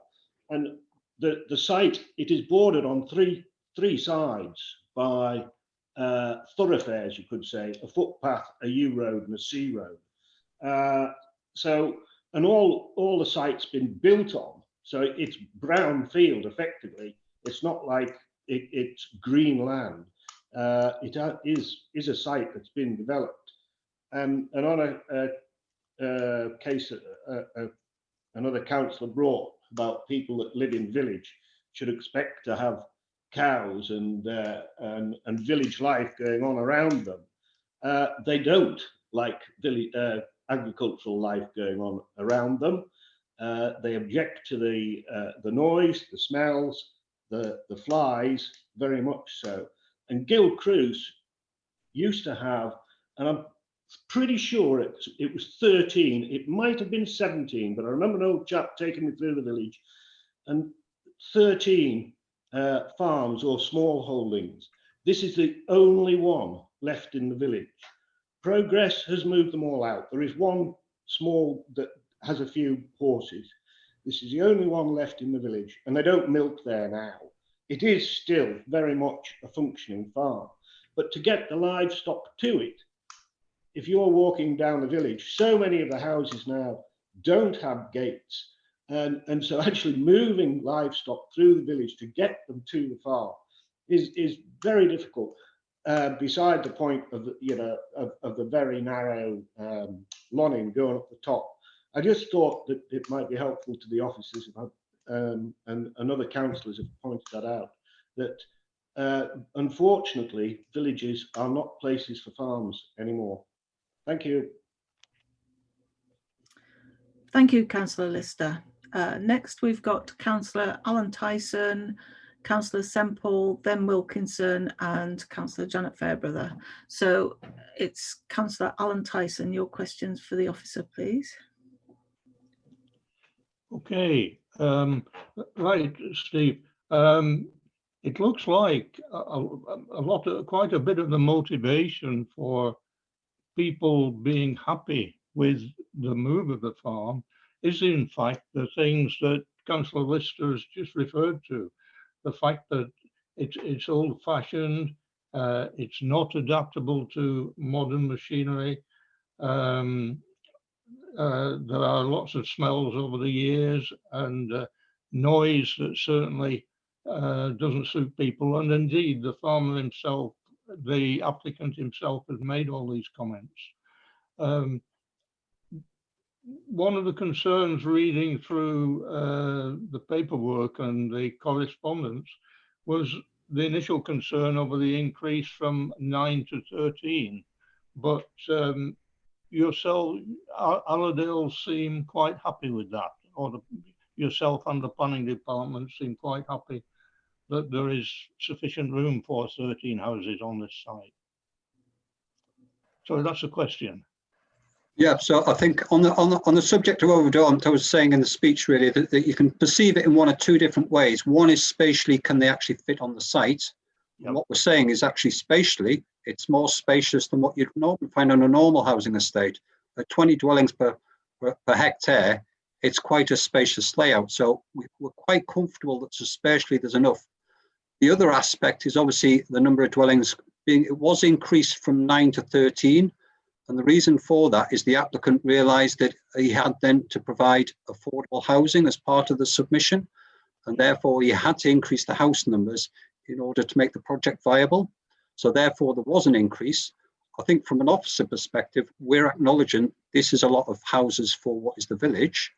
But what we have to do is balance that amongst all the other aspects relating to the scheme. And that's part and parcel of what we're asking members to do as part of the tilt balance, is make that judgment of working out the benefits and any harm that's arising from the scheme. We're acknowledging, one, that it's outside the settlement limits, and two, it's a large number of houses. But at the same time, we think in this particular individual case, there are also a substantial lot of balance benefits that need to be considered as part of the submission. And taking everything into account, we think the benefits in this case outweigh the harm. Right, thank you, Steve. I'm quite happy with that response. Thank you. Councillor Semple. Thanks, Chair. One of the things about putting your hand up and then a lot of questions, isn't there? So like, I'm finding myself a little bit almost flabbergasted, because my point was going to be, I think that the outline, very thorough, and the recommendations from the officers are very thorough. I was thinking we should be supporting farming, is where I'm coming from. British farming at the minute needs every support. We've got to think about the future. Aren't we really saying that we'd rather have a village, and people don't like flies, people don't like farms? Incredible. My question is, the farm is still going to operate when it moves? That's my question. That will be at the discretion of the farmer. Once, if planning permission was granted, then it's his discretion whether to implement it and whether to relocate the farm. Okay, thank you. Thank you, Steve. Councillor Wilkinson, you've got a question? Yeah. First of all, could you tell me what, as a percentage, this is on increasing the village? Because in my view, a development like this now, it's, as we call it, it's a village. So there's no amenities in the village. We're usually looking at 2 cars per household. This is going to be roughly 26 vehicles, give or take, situated in very, very close proximity to a crossroads. I have reservations about the safety issues with that. And another thing that I have, which does go, shall we say, off track, but increasingly we are seeing more and more farms that's been left to go into dereliction, that's having planning applications for quite a lot of housing on them. I believe that this is too large a project for it to be situated where it is, and I would tend to agree with one of the letters that's come in, which states that I think 13 on that area would be too large. 9 possibly, but then again we've just got another farm that's running into dereliction, so we'll build houses on it. And this is outside the local plan, so I have very, very deep reservations about it. You move once outside the local plan, then you do it again and again. So if we could just clarify your points there, Councillor, on the actual kind of size of the actual kind of growth of the village. The details on the population are in paragraph 11.7 of the report. So in reading through that, according to the 2011 census, Gill Crew has a population of 299 residents within 132 households. And so therefore 13 additional dwellings represents 10% growth, yeah? And once you take into deduct the actual kind of, take the one off that's getting demolished and replaced, that brings it down to 9%. And that's why I was referring to the 9% in comparison with the 6% growth envisaged in the local plan. But I mentioned under policy S3, whilst limited growth villages are expected to get a 6% housing growth within the local plan period, it isn't a ceiling limit. So there can be some instances where that goes above that, but that's what we're really asking for members to judge. Is the increased scale above 6% of significant harm at that locality and that site and surroundings? Yeah. Thank you, Steve. Councillor Fairbrother. Thank you, Chair. Just a bit in sympathy with the letter that was sent in, I think it was from a resident or from the parish council, saying about the cars coming in and out of the entrance and their parents' house being opposite. And as mentioned just now, there'll be a lot of cars coming in and out. So I was wondering whether what consideration there is for that. With the 13 houses, there could be up to 26 cars. And also what's not been mentioned at all is the facilities in the village, particularly the school, which is at Outerside. Will there be room in that school at Outerside, or is that not a planning consideration? Just wondering where all these people are going to go to school or and to travel to work. And third point, the broadband is very important because we talked about working from home in one of the paragraphs. So if you're working from home, you've got to have very good broadband. So I think Councillor Daniel's point was a very good one. Thank you, Councillor. Yeah, so there's several points there. The first one from a highway point of view, as I said before, the access was the subject of a lot of discussions with the Highway Authority because the farmer clearly has problems relating to the access onto the road to Tallentire Hill, which by virtue of its width and narrow hinders any reasonable access being provided along that particular carriageway, which in turn then restricts the farm, any kind of redevelopment solely to the frontage of the site. So the access has to really kind of solely come off that main central spine road. As you'll have seen on the photographs, obviously the width of the road is 2 lane at that particular location, and the Highway Authority haven't raised any objections to the merits of that particular scheme. So from a highway perspective, the access was, as I say, was as part of the amendments, also making sure that there was satisfactory visibility displays and it met all the highway authority's requirements. It's clearly a central location in the village, and so therefore it's well within the village speed limit at that location. So highway-wise, in terms of the actual siting of the access, we're satisfied, even accounting for parking on the opposite side of the highway or at that particular location. Similarly, obviously, the person that lives on the opposite side of the carriageway, they are an existing house with their parking facilities, but highways have accepted any on-street car parking on there. There is an existing access which comes out from the farm site opposite there, so there is the potential for farm traffic kind of coming out of there. But on the basis that the highway authority consider the details are acceptable, it is on the opposite side of the highway, and obviously the actual houses themselves are set back. So we don't think there are significant concerns in terms of residential amenity for what is that scale and size of estate, especially 13 dwellings, although it's obviously kind of proportional to what is that size of the village. It's in terms of kind of traffic numbers, it's the degree of any loss of amenity that would arise from that size of that estate. On the subject of county education, we haven't had any feedback at all from the county, and they would normally respond. The thresholds are different for different villages, so we're assuming that the county haven't got any concerns relating to education infrastructure in the locality. And then finally, obviously on the point of broadband, then as I say, we're all supportive of the inclusion of broadband, hence it's actually incorporation as part of the planning conditions of the recommendation. Thank you, Steve. Councillor Granger. Thank you, Madam Chair. Just following on from what Councillor Lister said, Will, a lot of farms in my time in Gilcrews, that a short time I've been involved with that area, there was 8 dairy farms.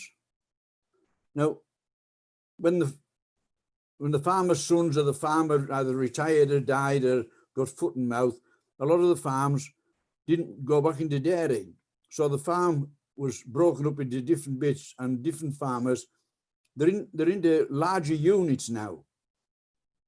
So the village farmers are a thing of the past now, but so they're having to find ways of diversifying, and that's why this fella is selling this farm and building another farm. It's a way of diversifying for the farmer. Thank you. Thank you, Councillor Granger. Councillor Smith. Thank you, Chair. I'm often told by yourself as chair and everything about sticking to the agenda. Like, we aren't here to debate the future of farming in West Cumbria. We're here to talk about this plan application. As far as I think Councillor mentioned about farmers diversifying, they are diversifying because things move on. Villages are dying. Some villages need development inside them to retain their post offices and shops, that kind of stuff, rural life. So I think I think we should just stick to the planning application, which is at 13 houses, and I think the farming part is a side question, which isn't part of the planning application. Thank you. Thank you for your insights, Councillor Smith. Councillor Wilkinson, and that should be the last of the questions. Thank you, Madam Chair. We didn't have any photographs of the lane that was mentioned. That's 1 vehicle wide. So therefore, could I propose that we have a site visit on this in order to get a full insight to make an informative decision? Because we don't have the full information, and I believe that we should have a run around the area to actually check on what facilities there is, like Councillor mentioned about the schooling. It needs more in-depth look, I believe, before we can really make this decision. And thank you for that, Janet, Councillor Fairbrother, with regard to the schooling. But yeah, I would like to propose that a site visit before we make a full judgment on this. We've already got one motion on the floor. I understand that. Yeah. I understand that, Madam Chair, but if it is passed, I would like to propose a site visit before we make an informative decision. Should the first motion fail, then Yes. you will be able to put forward that motion. Thank you. If I could just refer back to the photographs, if you recollect the picture of the cottage that was to be knocked down, that showed the crossroads with a single track lane going up to Tallentire Hill. I mean, by all means, if members wish, I can endeavour to try and bring that back up. Yeah, sorry, members. We also have some. We were relying on the photographs. There are some very short video images which I can share, which might assist Councillor Wilkinson. So probably if we can just do that now. It just replicates the photographs, but it gives you slight context. So just bear with me, please.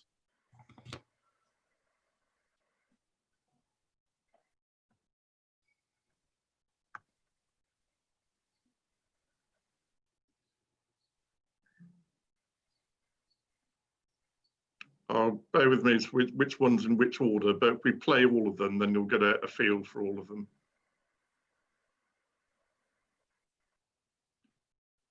So this is the site frontage. That's the main thoroughfare that Steve was referring to. You can see the cars parked on the right-hand side, the footway.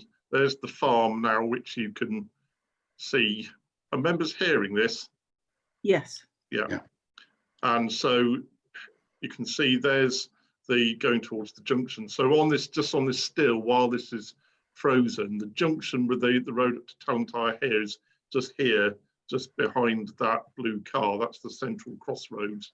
The dwellings that the representation was referring to are just behind the camera. I can just replay that again, so to give members just capture that, and then we can go on to the others. So you can see cars parked on the highway there.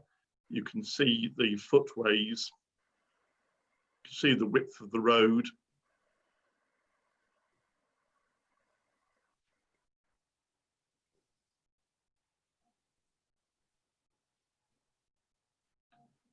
So that's that one. And then if we go on to the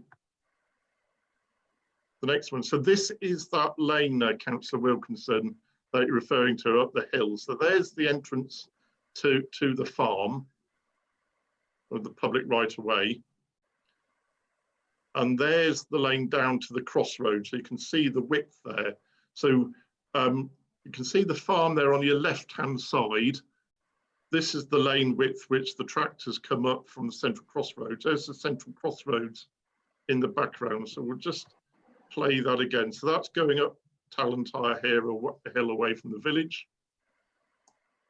That's the entrance to the farm where the public right of way is. You can see the extent of the buildings.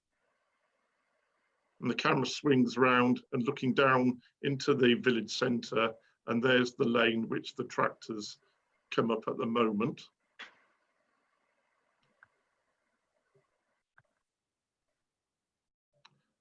And this is from that central crossroads. So camera pans round, there's the cottage to be demolished. There's the road going up to Tallentire Hill, and that's going out. And you can see the relationship with the cars parked here on the main thoroughfare through.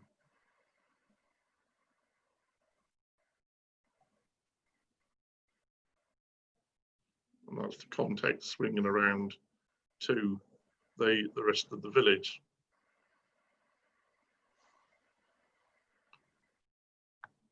So forgive me for that intervention, Chair, but I didn't know whether that was helpful. We can also bring the slides up as well if members bring them up again if members think that's of any benefit. Thank you, Chair.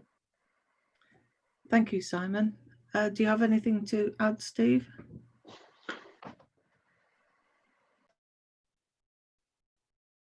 Steve, you're muted.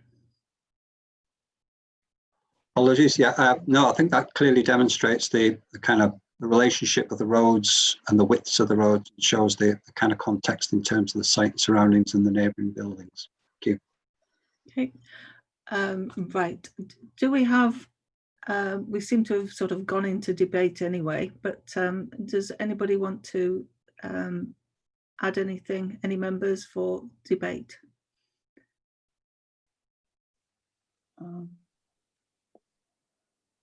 Councillor Fairbrother.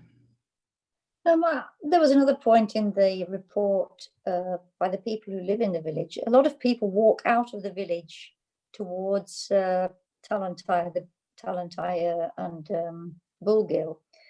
And unfortunately, the pavement comes to quite an abrupt end. And that was a point made. And I was just thinking, if farm traffic is going to be going up and down and more cars going up and down, I don't know whether it's possible to consider having the extension of the footpath up to the crossroads, because you see all sorts of people walking along there. But I don't suppose that could be a part of a condition, because it's rather expensive to provide an extension to the pavement. Sorry, Councillor Fairbrother, just for clarification, when you're referring to the crossroads, do you mean the crossroads where the road goes, the main thoroughfare goes out to the village and meets the road coming in from Bullgill to Talentire, or do you mean the crossroads in the centre of the village?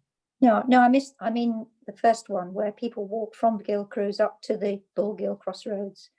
There's always people walking along there with pushchairs, wheelchairs and all sorts. I'm just wondering whether the extension of the pavement would, it is actually mentioned in the report by some residents, whether that could be some sort of condition, but possibly not. Yeah, thank you, Councillor Fairbrother, just to remind members that conditions need to meet 6 tests. I won't repeat those tests, but one of them is it necessary to make the development acceptable? And another one of the tests is it reasonable? Now, we're thinking about how to make this development sustainable, and that is for access to services and facilities within the village, or for buses, to get to a bus stop or whatever. I don't think it would be reasonably necessary to provide a segregated footway out to the Bullgill till Talentire Road to make this development acceptable. So I'd strongly urge members to resist from adding such a condition. I'd also imagine that the developer would immediately come back with viability concerns, and it would render the development unviable anyway. But I'd say it fails at least 2 of these 6 tests for conditions. Thank you, Simon. I think my suggestions generally do fail the tests, but it was worth mentioning on behalf of the residents anyway. Thank you. Thank you, Councillor Fairbrother. As nobody else wishes to speak on the debate, I've been asked if Councillor Daniels would confirm that he was happy to second the motion for approval verbally. Yes, I second the motion to, can't remember what the motion was anymore.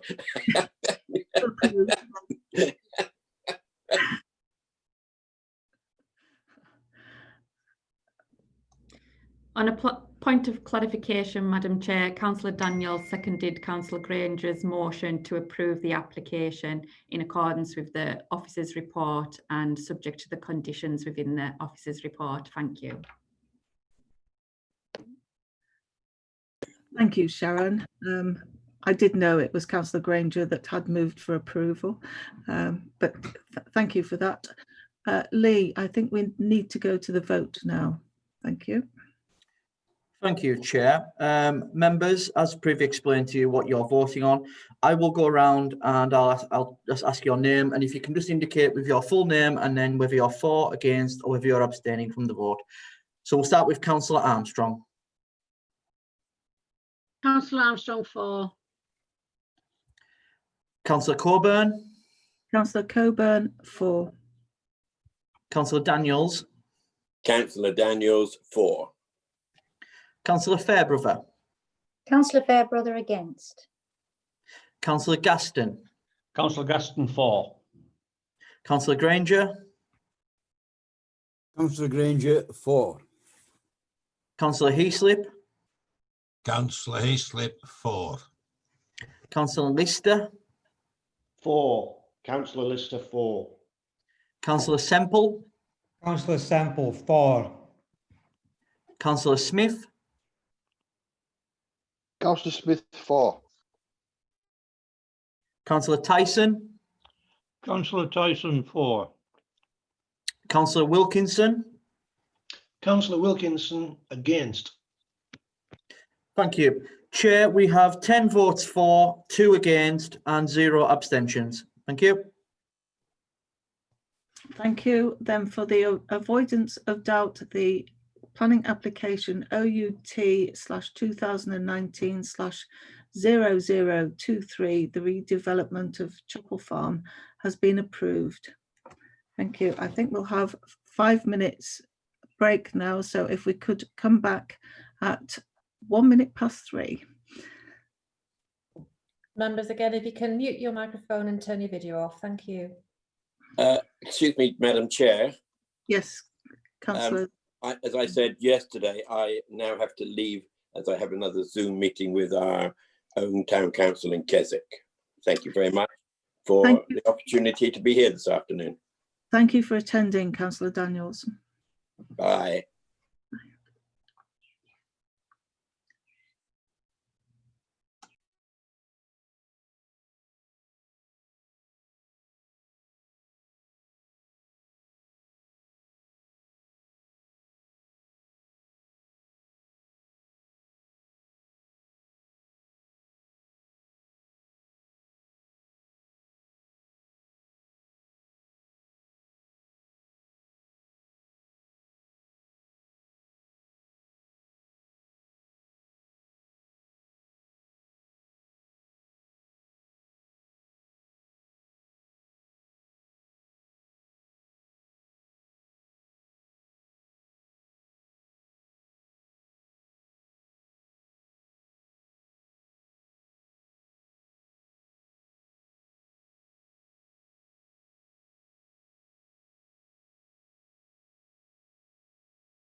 Chair, all our members have returned to the meeting. Thank you. Thank you. So the next planning application under consideration is planning application OUT/190022, a new farmstead at Greengill Farm. Handing over to the planning officer. Thank you. Thank you, Chair. We'll go through the slides in a second, if you may permit. So just generally as a background, the application seeks the relocation of the existing farmstead. You've obviously just considered the Chapel Farm site and the new residential. So this is the application for effectively the new farm. So this proposal includes 2 cattle sheds, a covered silage pit, slurry lagoon, and also an agricultural workers dwelling.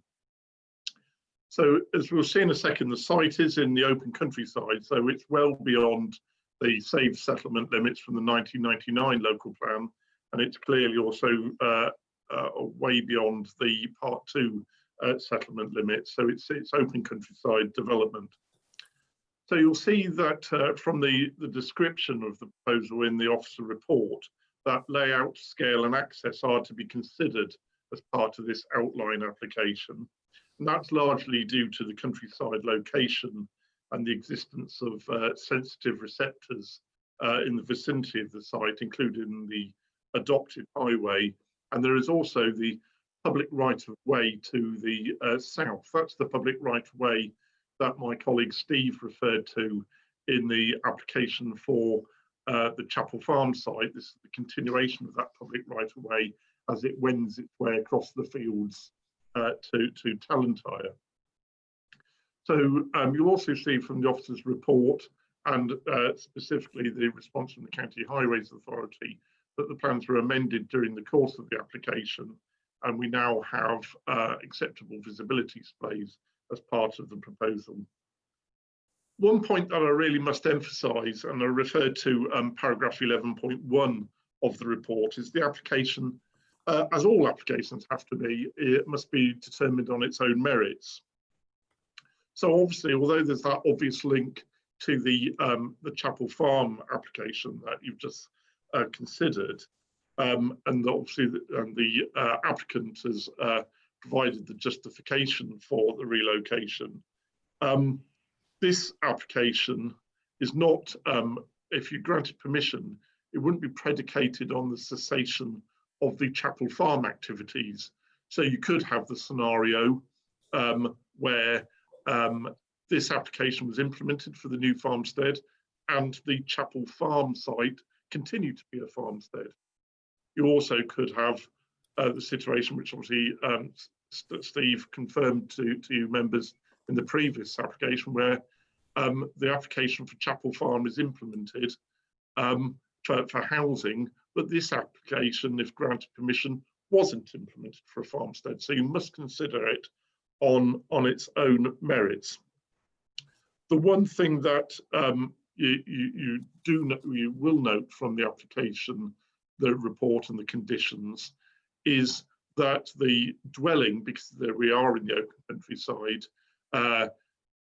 to meet the planning policies for dwellings in the open countryside, needs to be tied to an agricultural worker, number one, and then also that there needs to be the phasing that the farm needs to be built and brought into use before the agricultural workers' dwelling can be occupied. So there's that chronology and that occupancy tie, both secured by suggested conditions.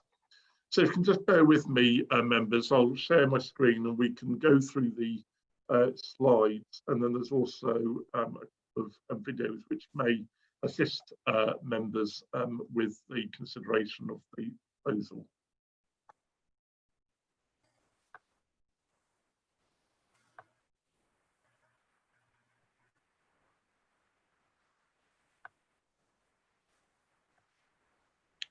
So members, can you see that on your screens now, please? If members, I can see nods from members, thank you very much. So the application site, that's a better image, is the aerial image. So this is on the, I think Councillor Fairbrother referred to the road heading south west from the village group cruise towards the junction with the Gill to Talentire Road. And so this is on the south side of that road. As you can see from this aerial image, there the site is the surroundings characterised by farmland, and also it's characterised by development of farmsteads, including modern farm buildings, including the farmstead on the opposite side of the road to the north, as you can see in this image. That's a better aerial photograph given the relationship of the application site. You can see it marked in red with the village. You can also see the other outline pockets of development shown on my cursor here, the farmstead that you saw in the previous image, and then also the cluster of buildings around the junction with the Gill to Talentire Road. That's an image showing the layout. So just to repeat, it's an outline application, but access, layout and scale are all to be considered as part of this outline application. So as scale is to be considered as part of this outline application, one thing you're noticing from here, from these images, if I can get the cursor to work, there it is the land level rises away from the adopted highway as it rises up Talentire Hill. And the other matter, or two matters to be noted here, if I can regain my cursor, there she goes, is that the large buildings are deliberately dug into the ground to reduce their visual impact. You can see this one is quite significantly excavated into the ground. There's the natural ground level there, and there's the base of this building. So you can see the excavation here to bed this building into the hillside. There's that natural ground level. There's the base of the building. And you can see how that's the same section, albeit with the ground level superimposed. So you can see how much of this building is embedded into that level. You can also see the landscaping, there's existing landscaping on site, excuse me, and also proposed. And so with those measures in place of the excavations and the landscaping, we consider that the development will not assimilate into the landscape, because it's modern farm buildings, but the impact, the harm is acceptable. Well, that's detailed in the officer's report. So this is the image looking back towards the village of Gill Crews. Probably better on the videos, but this is the site in here, this field. It also includes part of this field for the access. The access will be about here. And then, so it's this field, the frontage of this field, and part of this field here, which is a much narrower field. It's basically a legacy of the strip farming, pre-enclosure strip farming that's referred to in the officer's report. So that's looking away, southwest, away from the village. So the site's away on the left-hand side. This is going towards the junction of the Gill to Alkarby Road. That's the existing access looking onto the larger field where the bulk of the site will be. That's where the second narrower field that we're referring to, where the access, the new access will be. So the main bulk of the site is in this field, and this is the access field. Now the camera is well within the site, so we're starting to go up the slope of Alkarby Hill and looking effectively back towards the road. This is the road, as you can see, the officer's car parked in the gateway. So this is the frontage of the site with the road. This is the hedge that divides the larger field where the most of the site is from the narrower strip to the right-hand side. So I'll just try and go to the videos, which obviously we can replay at any time should members wish. So as the camera pans round, this is the main part of the site, and we're looking back towards Gill Crews here. Camera's panning around again, so you can see the turbines on the top of Alkarby Hill. Better slides, better videos to come from memory. So now we're looking back towards Gill Crews. The camera's panning around. That's the field adjacent to the site. There's the narrow field, which is where the access is. And now we're panning around to where in here is the main part of the site. And the access is pulled this way because of the kink in the road to the right-hand side. So there's the boundary of the small field. This is not in the application site. This is the next field, but it gives you the context. So I'll just replay that again. So here we are looking to Gill Crews. That's the field here with the turbines in the background, not in the application site. This is the field where the access will be formed through. And the access is pulled further towards Gill Crews because of this bend in the road here. And this is where the main part of the site is, in that field. Just swinging around, you can see the existing landscaping on the boundary, which will screen large parts of the site because the buildings are dug into the road. And then the final video. This is actually from the top of Alkarby Hill. And the reason we took this was just to demonstrate that the site is actually down in the dip. And because of the escarpment of Alkarby Hill, you don't actually pick up the site. What you do pick up is Priffle there in the background. and obviously the turbines on top of the hill. So just as the camera swings around, there's the Solway with Criffle in the background, and the site is buried down in the dip, predominantly out of view from this receptor on the back road, the hill road between Tallentire and Gill Cruise. So there are no late items to report there. The officer's report does outline that there is an impact. There has to be a landscape impact when you're introducing a farm into an area of countryside. And we also factored into the fact that there is a historic landscape of strip farming, albeit that's been diluted quite significantly over the years with the loss of some field boundaries, with the introduction of modern farm buildings into that landscape, obviously with the introduction of the wind farm on Tallentire Hill. So the landscape is clearly a 21st century countryside landscape, not one of quintessentially traditional farmsteads and fields and devoid of modern buildings and turbines. Those turbines and modern buildings are definitely an intrinsic part of this 21st landscape now. And that, together with the landscaping which exists around the site and the way that they have deliberately proposed to build the buildings into the hillside, we consider that on balance, it's acceptable in those locations.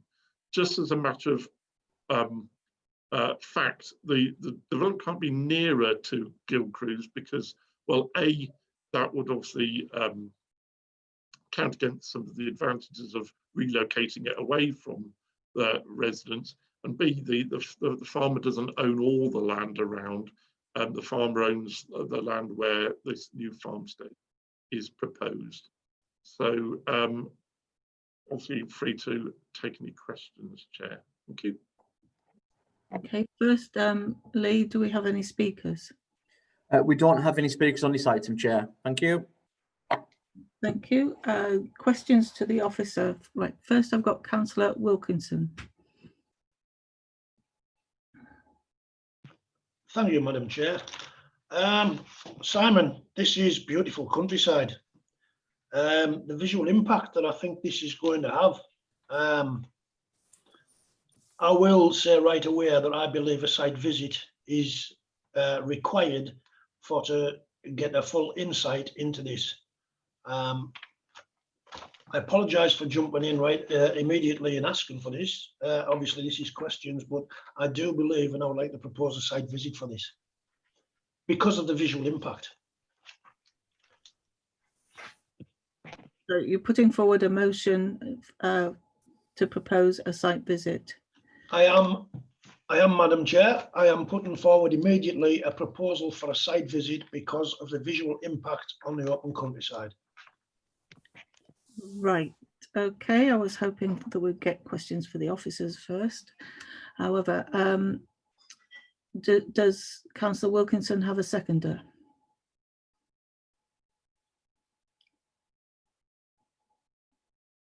No, there's no seconder at the moment. Thank you. Councillor Granger. Thank you, Madam Chair. Simon, when I went past the other day, past the field, the house is going to be built in the small field, is it? And there's a power cable runs, electric cable runs through the site. Is that going to be reallocated?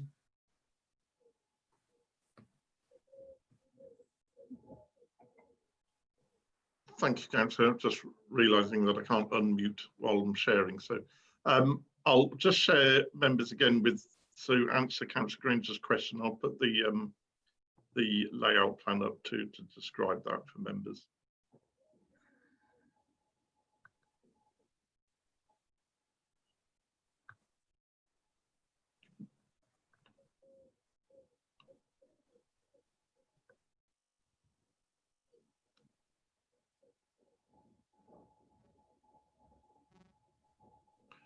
So can you hear me, by the way, members? Yeah. Yeah. So this is the road. This is the small, narrower field here where the cursor is. This is the larger field. So you can see the access comes through from to the smaller field and then accesses through into the farmstead. And you're correct, Councillor Granger, that's the new farmhouse along the frontage of the smaller field. That's helpful. Thank you. This cable, there is a power line goes through the middle of the farm stadium though. Is that going to be redesigned?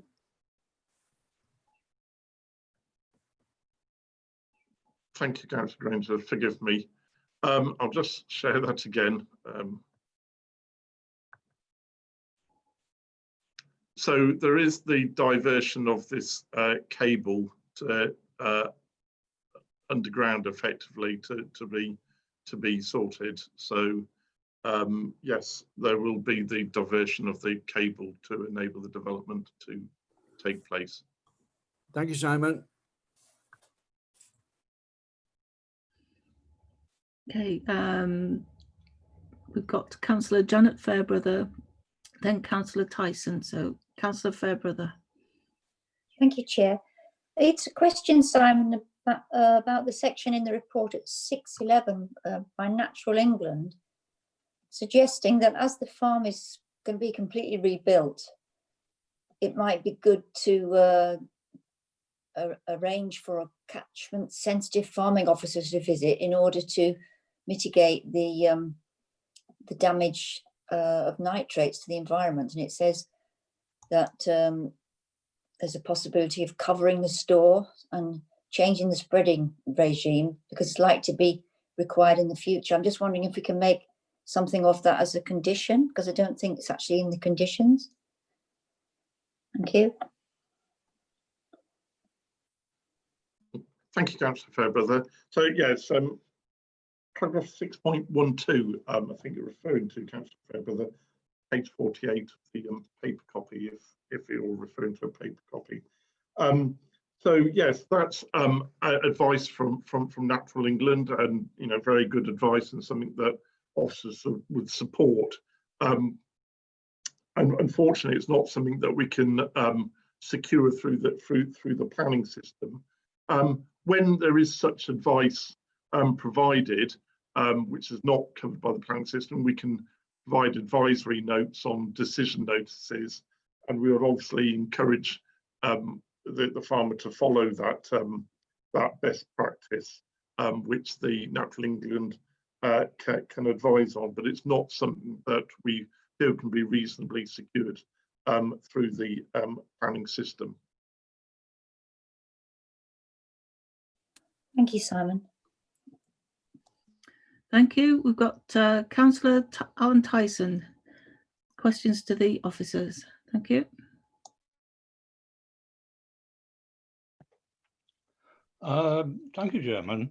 Yes, my question to the officer is concerning, very similar to the last one, but concerning paragraph 617 under other representations, where it says the second objector does not oppose the relocation of the farmstead, however comments that no information has been provided to show the new farmstead is low or zero carbon emissions.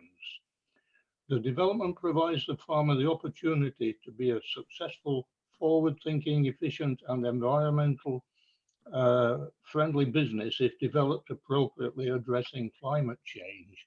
Now, in a subsequent discussion round about the 21st of July last year with the officer, with one of the planning officers, she was told that this function of considering climate change lies under building management at the present time.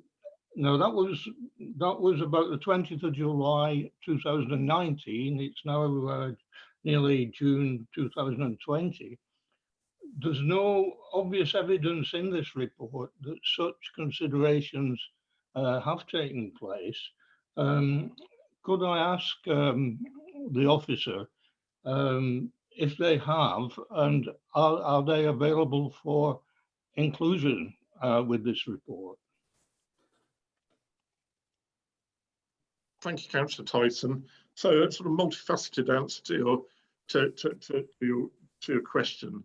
So first of all, there's the overarching thrust of national planning policy, which is obviously echoed in our local plan, the presumption in favour of sustainable development. So it has to be sustainable development. Policy S2 obviously provides all the principles. It's a similar sort of answer to the question I gave to the question about the car charging. I think it was Councillor Daniels on one of the earlier applications. So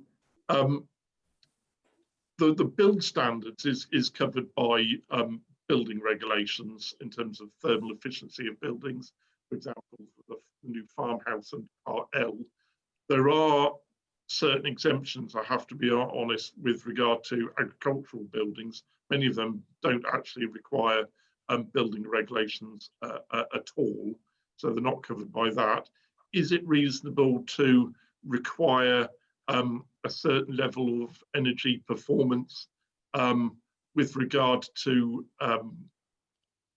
new buildings, including new farmsteads? Yes and no. Yes, it's certainly a material planning consideration in the round. No, in a way, because there was talk about our Part 2 local plan, which is now being afforded significant weight as a material consideration, including policies with regard to targets on energy performance. They're not in Part 2 local plan.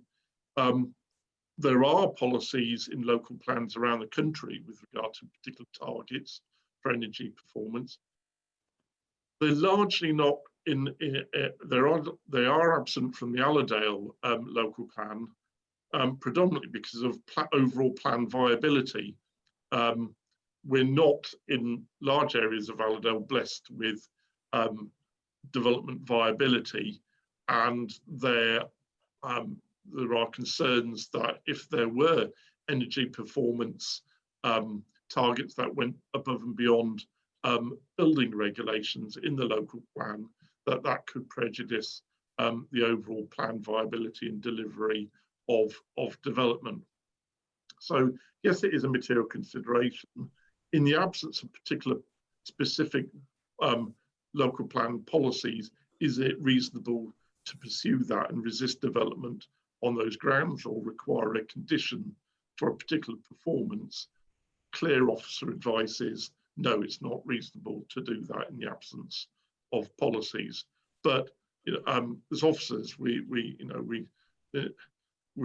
echo the sentiments of members there, but there is the absence of the specific targets for energy efficiency in the local plan. Therefore, it wouldn't be reasonable to pursue, albeit there is the overarching policy S2 on sustainability. I hope that's answered your question. Well, could I ask just the further question that if this has actually, it's 12 months ago now, has this actually been passed to building control to consider the aspects of climate change, which aren't just heating? I mean, okay, heating certainly, but the NFU are a bit ahead of the government. They've promised carbon zero by 2040. And the commission that that Janet mentioned is certainly relevant in terms of looking at the requirements of the farm on that basis. I mean, this farm presumably will have at least a 20-year lifetime, and whilst I might not be around, then even the government have promised zero carbon by 2050. So I would have thought that it was certainly relevant to consider in basically this sort of proposal for something, that will be built in the next few years. Thank you, Councillor Tyson. No, it hasn't been passed to our building regs team. Obviously, this is an outline application. It wouldn't be appropriate to pass the applications because that's obviously different regulations. And as your planning and building control manager, I can also advise you that sadly, not all building regs applications have to be made to the council. People can choose to go to private approved inspectors, so there's no guarantee that even if it came through building, even when it went through building regulations, it would come before the council. But one thing I can confirm is that for some of the development proposed, it would be subject to building regulations, albeit not all of it. But even though there's the absence of building regs on some parts of the development, I still don't think it would be reasonable in the absence of specific policies in the local plan to require a particular standard of energy performance to be met. That's the officer advice. But I do agree that it is a material consideration, albeit one where we couldn't impose a condition or indeed resist development on those grounds. Thank you. Could I just make a further comment? The NPPF was reviewed in 2019, and those changes came into action immediately. And I think some of those were certainly came under consideration with regard to submission of the Part 2 neighbourhood plan. And Allerdale had to be accountable for the inspector for that. So, is it not relevant at all to this application that it should have been considered? Thank you, Councillor Tyson. No, as I said, it's a relevant material consideration, and clearly the local plan, both Part 1 and Part 2, there is that thrust for sustainable development, and the principles of sustainable development are detailed in policy S2 of the Part 1 local plan. What is absent beyond encouragement and a general thrust towards sustainability in the round, that's economic, social and environmental sustainability, is any policy seeking a threshold, a target to be met for energy performance on the new buildings. And as I said, it is known of in other local plans around the country. The absences from the Allerdale local plans is because of the overall plan viability. Okay, but I just point out it's also important in terms of ammonia emissions as well, which is what the previous council alluded to. But thank you for that answer anyway, Simon. Yeah, just before Chair, apologies, Chair, jumping in, just so members are clear, we're considering the farmstead, the farming of the fields is already there. It's already going on. So we're not considering how the farmer is farming those fields. We're considering the farmstead. Thank you. Yes, we're just considering the planning application that's in front of us.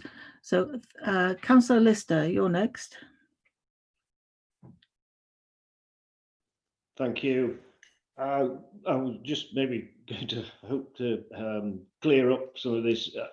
As regards the farm, if the water falls onto the yard, it should be collected and it will probably go into the slurry lagoon. And if it goes onto a roof, it will then be clean water and that will be able to use for runoff. In a lot of cases, in ours as well, we do sometimes save an awful lot of the roof water and put that into the slurry store, so the slurry is slurry and it's not too dry and it makes it an awful lot easier to pump. It does mention about the public sewer. It might, if members were minded, I see it doesn't mention that the slurry lagoon would have a roof on it.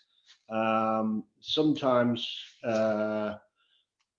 it's considered good practice to have a roof on a slurry lagoon, but it's not in the application and I'm sure they will have considered it. Okay, sorry about that. No, thank you, Councillor Lister. That was most useful. Next, we've got Councillor Fairbrother. Thank you, Chair. I just wanted to refer, Simon, to 11.1 on the report, which suggests that although this application is being considered on its own merits, it says some weight has been afforded to the cessation of Chapel Farm's use, but this is to the limited extent that it has no bearing on the overall balance. If members were to consider that the cessation of Chapel Farm existing use is fundamentally required in the overall balance, then a S106 agreement would need to be agreed to secure this before the permission could be granted. Can Simon explain that a little bit? And perhaps we need to decide whether we want an S106 before one farm is started, before the other is out of action. That's what I understand it to be. Thank you. Thank you, Councillor Fairbrother. Yeah, so that's what I was outlining at the my introduction. So in essence, these are two applications which are considered on their own merits. So you had the application for the residential redevelopment of the Chapel Farm site, and then you've got this application for the new farmstead. Now, what we're saying as officers for this current application you're considering for the new farmstead is in the overall balance, there is going to be an impact, there's going to be a landscape impact, but the overall balance, forgetting the redevelopment of the Chapel Farm site, looking solely at this new farmstead on its own merits as a single application, we consider it acceptable. So although we've acknowledged and afforded some limited weight to the benefits of the relocation, the actual assessment that officers have undertaken is just based purely on this new farmstead.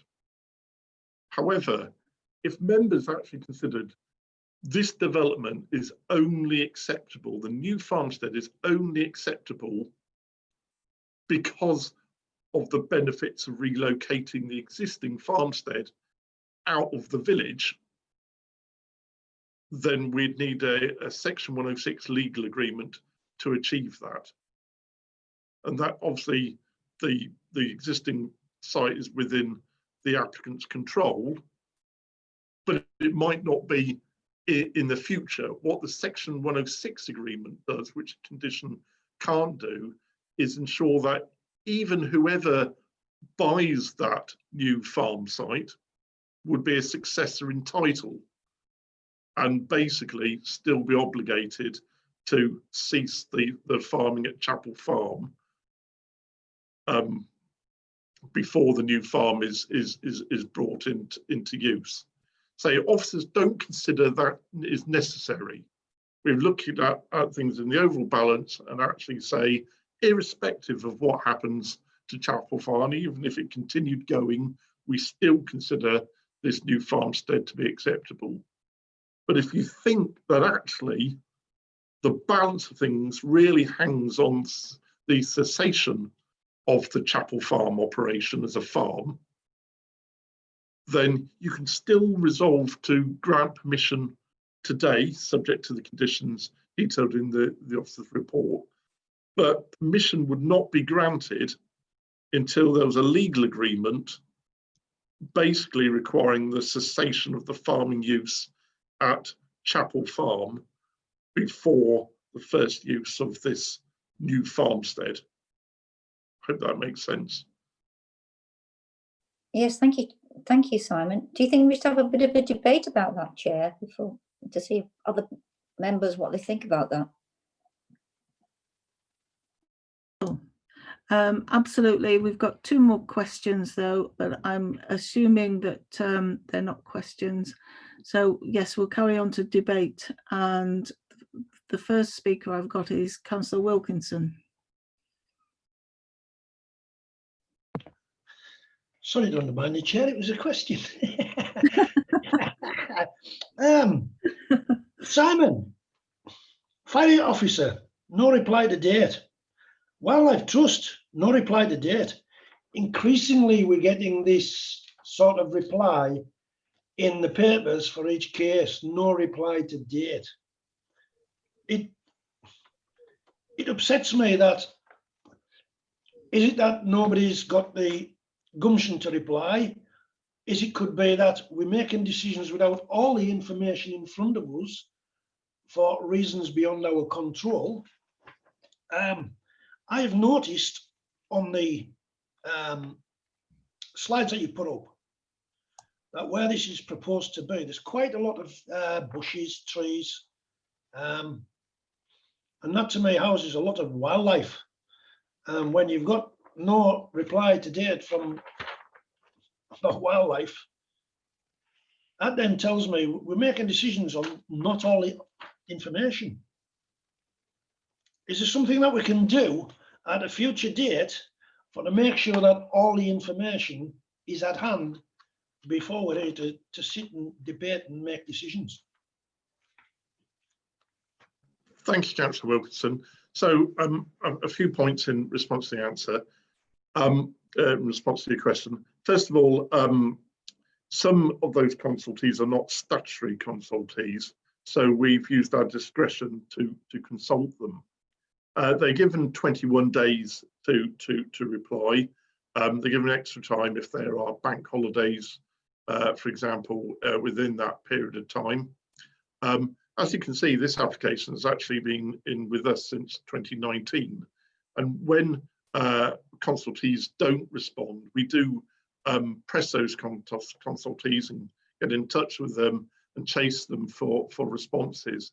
We have to make a judgment as officers whether their response is critical, especially when they are not a statutory consultee, like the wildlife, not a statutory consultee.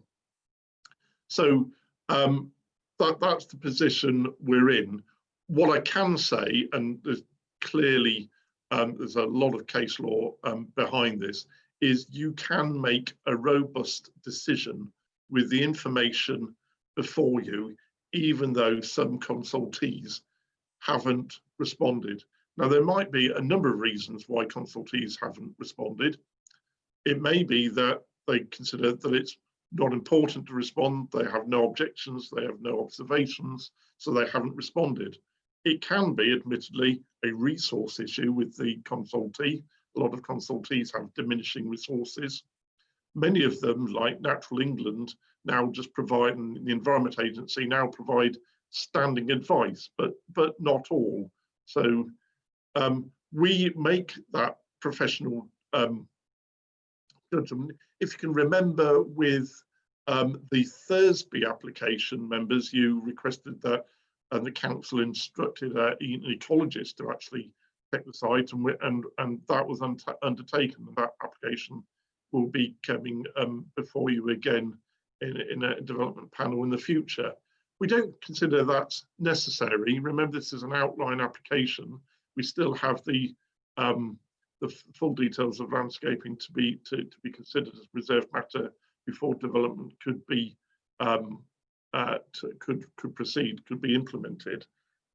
So yeah, it is frustrating why some consultees don't respond, and under no obligation to do so. Many of them are actually, including, for example, the Wildlife Trust, are not statutory consultees, so we've used our discretion to consult them.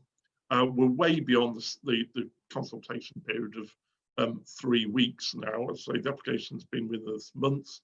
We chase consultees, and the bottom line, Councillor Wilkinson and members, is we consider as officers, you are in a robust position. You have the information in front of you to be able to robustly make this decision today. Thank you. Right, I fully understand Councillor Wilkinson's annoyance. It's gone on for a long time, and I'm sure that the planning officers are annoyed with it as well. Councillor Granger. Thank you, Madam Chair. I would like to put a recommendation that we grant permission subject to conditions and officers' recommendations. Thank you. So that's a motion. You're proposing a motion on the table for approval with the officers' conditions. Okay, do we have a seconder? Is that Councillor Armstrong? Yes, I'd like to second that motion, please. Okay, that's fine. So we've got a motion on the table and a seconder, and Councillor Fairbrother would like to speak. I just wanted to know what members thought about the possible 106 agreement, which I understand from Simon's explanation would be that we wouldn't allow the development of a new farmstead without unless Chapel Farm was not in operation. That is what I understand. I wonder whether anyone else would want to do that as well.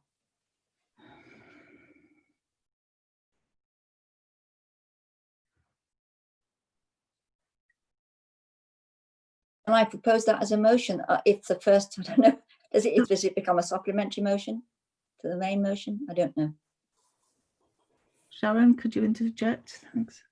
Thank you, Madam Chair. That would be an amendment to the motion on the table, Councillor Fairbrother, if you want to put that forward as an amendment, and the Chair will see if you've got a seconder. Thank you, Sharon. So I would like to put forward to the amendment to the motion raised by Councillor Granger that we include an S106 agreement that the new farmstead does not become operational if Chapel Farm does not cease being a farm. Thank you. Have I a seconder? I believe it's Councillor Semple. Could you verbally confirm, please, Councillor Semple? Yes, thanks, Chair. I completely agree with Councillor Fairbrother for the reasons she's described. I'd like to second that. Right, monitoring officer, where do we move? How do we move from now?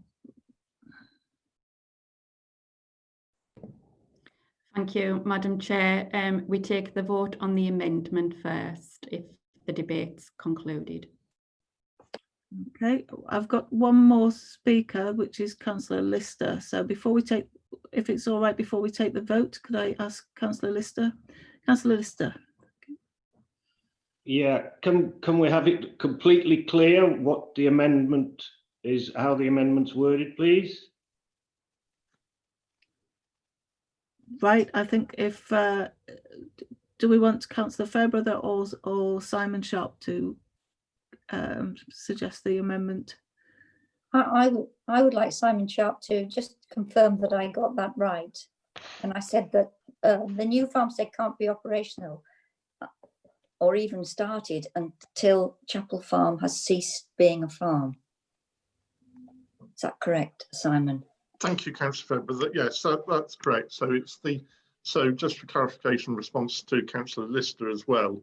I understand that Councillor Fairbrother's motion is that the application would be granted subject to the conditions detailed in the officer's report, but not granted until a Section 106 agreement was completed and signed, which required the cessation of the farming activities on Chapel Farm, the Chapel Farm site within the village, before the new farmstead is first brought into use.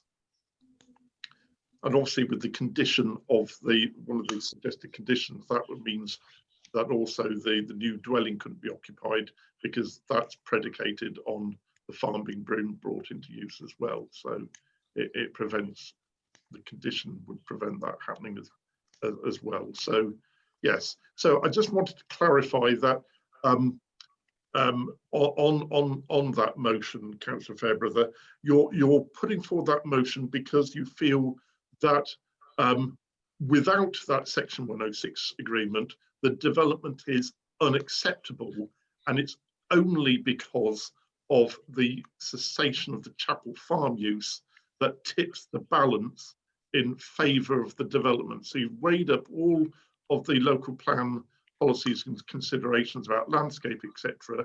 And in the absence of the Section 106 agreement, you're saying the development would be unacceptable for the new farmstead, but the cessation, the benefits arising from the cessation of the Chapel Farm farming use tips the balance in favour of the development happening. If you could just confirm that, please, members. Yes, I wish I'd had time to balance all the policies, but I would say that, yes, it's unacceptable to be extending into the open countryside with a new farmstead unless the original farm has ceased being a farm, because I would consider it to be overdevelopment, which would not be acceptable. Is that a long enough explanation?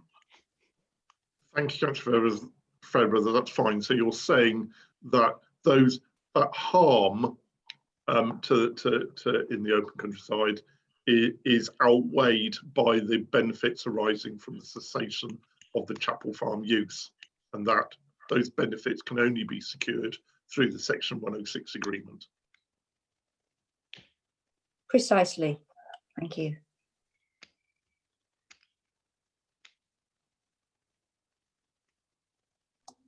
I've got Councillor Lister's hand still up.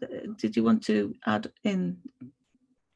Yeah, sorry, I took my hand down and then I put it up again. I was just going to say, in layman's terms, for a simple chap like myself, that the motion is saying that both farmsteads will not be able to run at the same time. That's what the motion's saying. The amendment's saying that's fine. I think it's far more likely that the houses will get built and the new farmstead won't. But that's nothing to do with us here.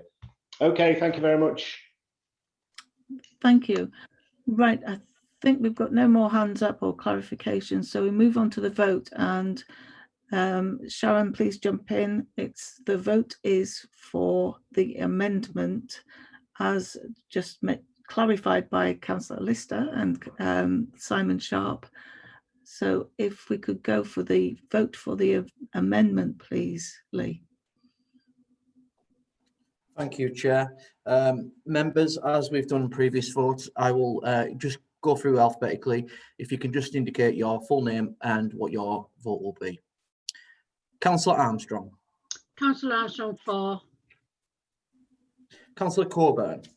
Councillor Coburn, for. Councillor Fairbrother. Councillor Fairbrother, for. Councillor Gaston. Councillor Gaston, for. Councillor Granger. For. Councillor Heaslip. Councillor Heaslip, for. Councillor Lister. Councillor Lister, for. Councillor Semple. Councillor Semple, for. Councillor Smith. Councillor Smith, for. Councillor Tyson. For. Councillor Tyson. Councillor Wilkinson. In the absence of my site visit, I will vote for the amendment. Thank you. Chair, we have 11 in favour, no against, no abstentions. And as previously recorded on the film, Councillor Daniels left the meeting. So 11-0-0. Thank you.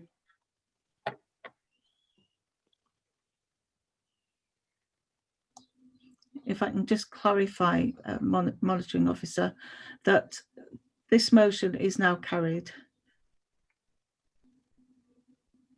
Thank you, Madam Chair. This motion is now carried. Therefore,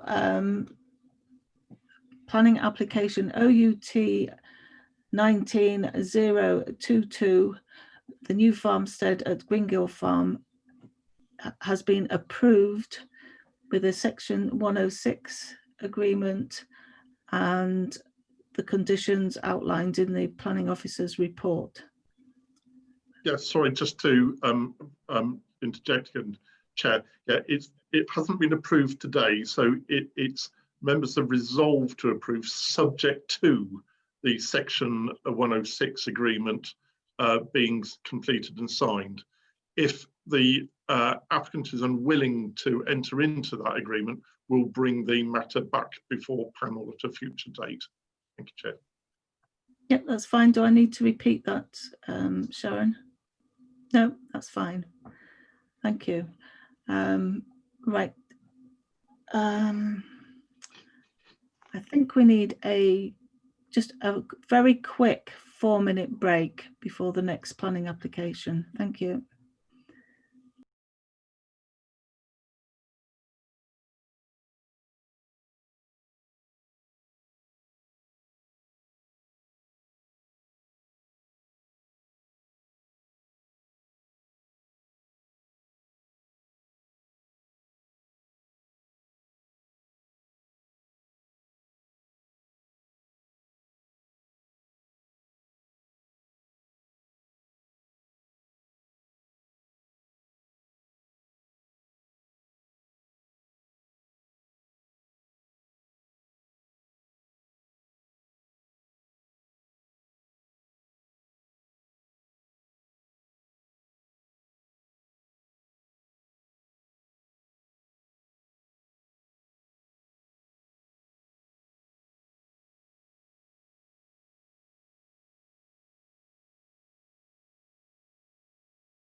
How many are we waiting for, Lee? Sorry.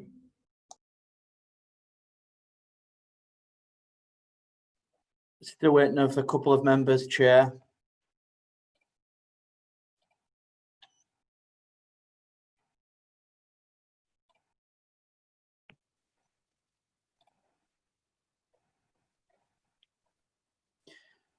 Councillor Granger and Councillor Lister. Lee, my camera's gone off.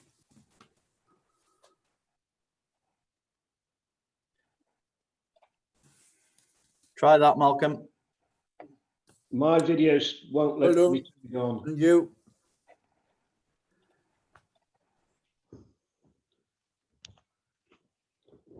I'm there now. Chair, all members are back on the meeting.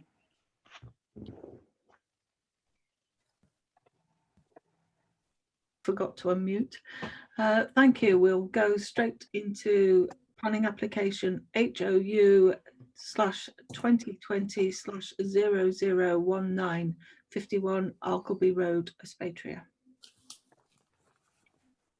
Thank you, Chair. Yes, and just for a clarification, and I think response to Councillor Lister amongst others, this is Arkleby Road, Aspatria, not Wigton. So I'll just share the report, share the PowerPoint with you.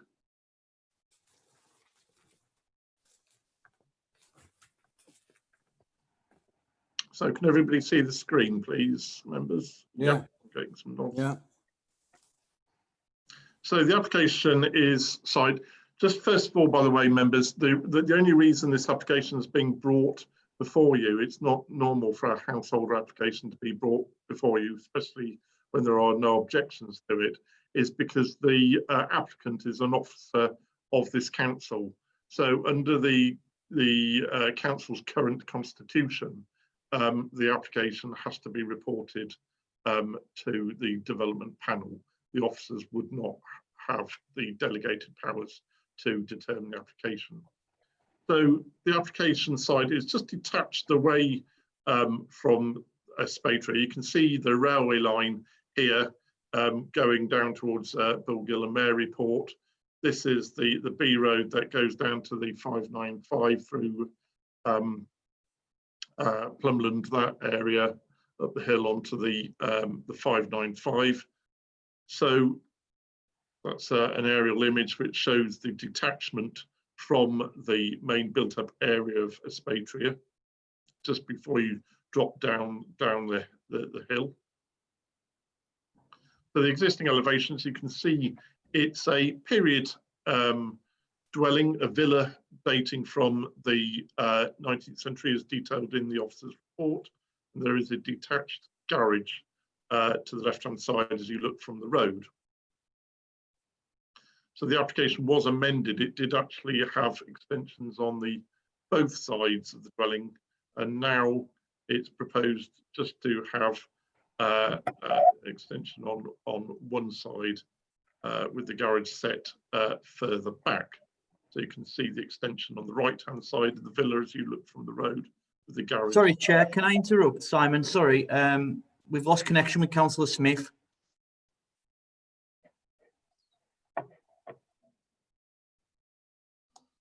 In that case, we'll just adjourn for a couple of minutes to see if we can get him back on. Thank you, Chair. Members, can you knock your cameras and mics off? Sorry about this, Simon.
Chair, we are okay to resume the meeting.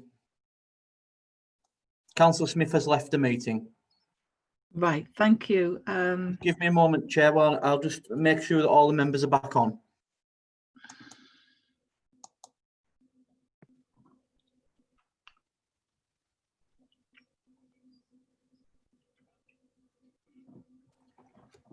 Yes, Chair, you're ready to, the meeting's okay to be resumed. Thank you. Resume. Lee, excuse me, Lee, if I disappear, I've got a washing machine going to be delivered very shortly, so it's going to be dumped in the back door in about 2 minutes. Okay, if you just want to use the raise hand function, or if you just tell us at the time, we'll know what's happening. Okay, thank you. Cheers, thanks.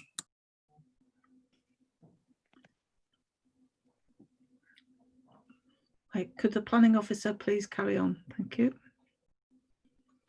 Thank you, Chair. So as Councillor Smith has left the meeting, I don't feel it's the necessity to repeat what I've already said. So I'll go straight to the screen share again. And we're back where the proposed elevation. So I was remarking that the extension is here. So it's on the right-hand side, the garage setback. The original proposal had an extension on this side, which we didn't consider appropriate. What's important here is that the original facade of this 19th century villa is retained and the extension is subservient to the host dwelling, the original dwelling here. Would you believe it, Chair? My screen has frozen. So if members, I will try and get some screenshots, which I can do by another route.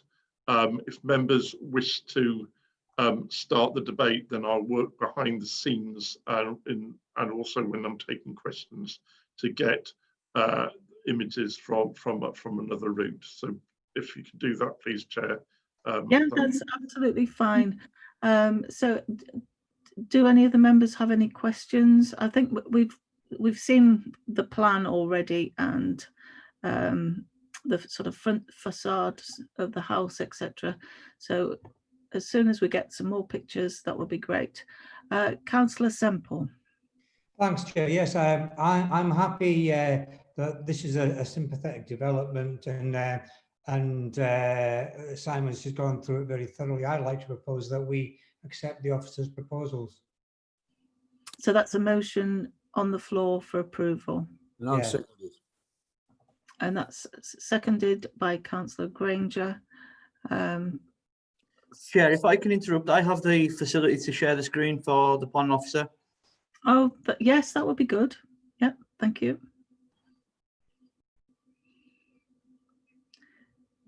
Meanwhile, Councillor Wilkinson, were you going to say something? I just don't have as quick a train as Councillor Granger. It just seems to be right in there before we get a chance. So I was going to second it, but the motion has already been seconded. Thank you. Thank you.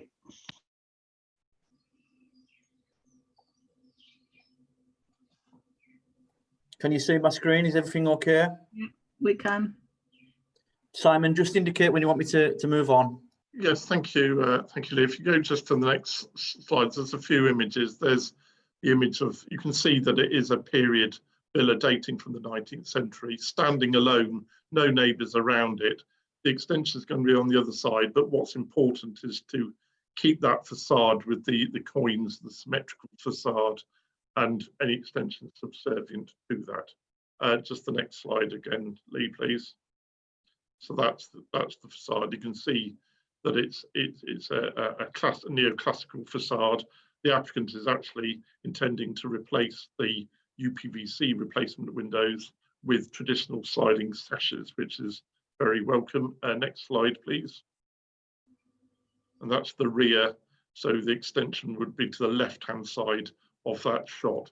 I think that will be sufficient. Thank you, Lee, for members to fully assess the proposal. So there's no further matters to add. There's nothing on the late list to repeat the matters before you because of the council officer being the applicant. Thank you, Chair. Yep, well, I have to say I'm delighted that he's going to replace the plastic windows. That sounds wonderful, although it's not part of the planning application. Right, I think we go to we've got a motion on the floor. Does anyone want to debate? No. More questions for the officers? I should have done that first, sorry. No. Okay, Lee, could we go to the vote, please? And this is... We can, Chair, but there's a hand up from Councillor Fairbrother. Sorry, Councillor Fairbrother. Your question. You're muted. I only just jumped in at the very last moment. I just wanted to know, did the extension comprise a kitchen or utility room, or what is actually the extension for, Simon? It's for ancillary living accommodation. It's the applicant has a growing family, so it's to accommodate the growing family's needs. Thank you.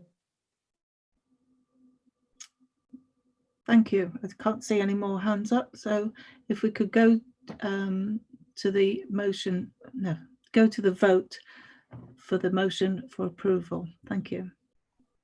Thank you, Chair. Members, as we've done this a few times now, I'll just go through each member alphabetically, indicate your full name and then your vote. Councillor Armstrong. Councillor Armstrong, for. Councillor Coburn. Councillor Coburn, for. Councillor Fairbrother. Councillor Fairbrother, for. Councillor Gaston. Councillor Gaston, for. Councillor Granger. Councillor Granger, for. Councillor Heaslip. Councillor Heaslip, for. Councillor Lister. Councillor Lister, for. Councillor Semple. Councillor Semple, for. Councillor Tyson.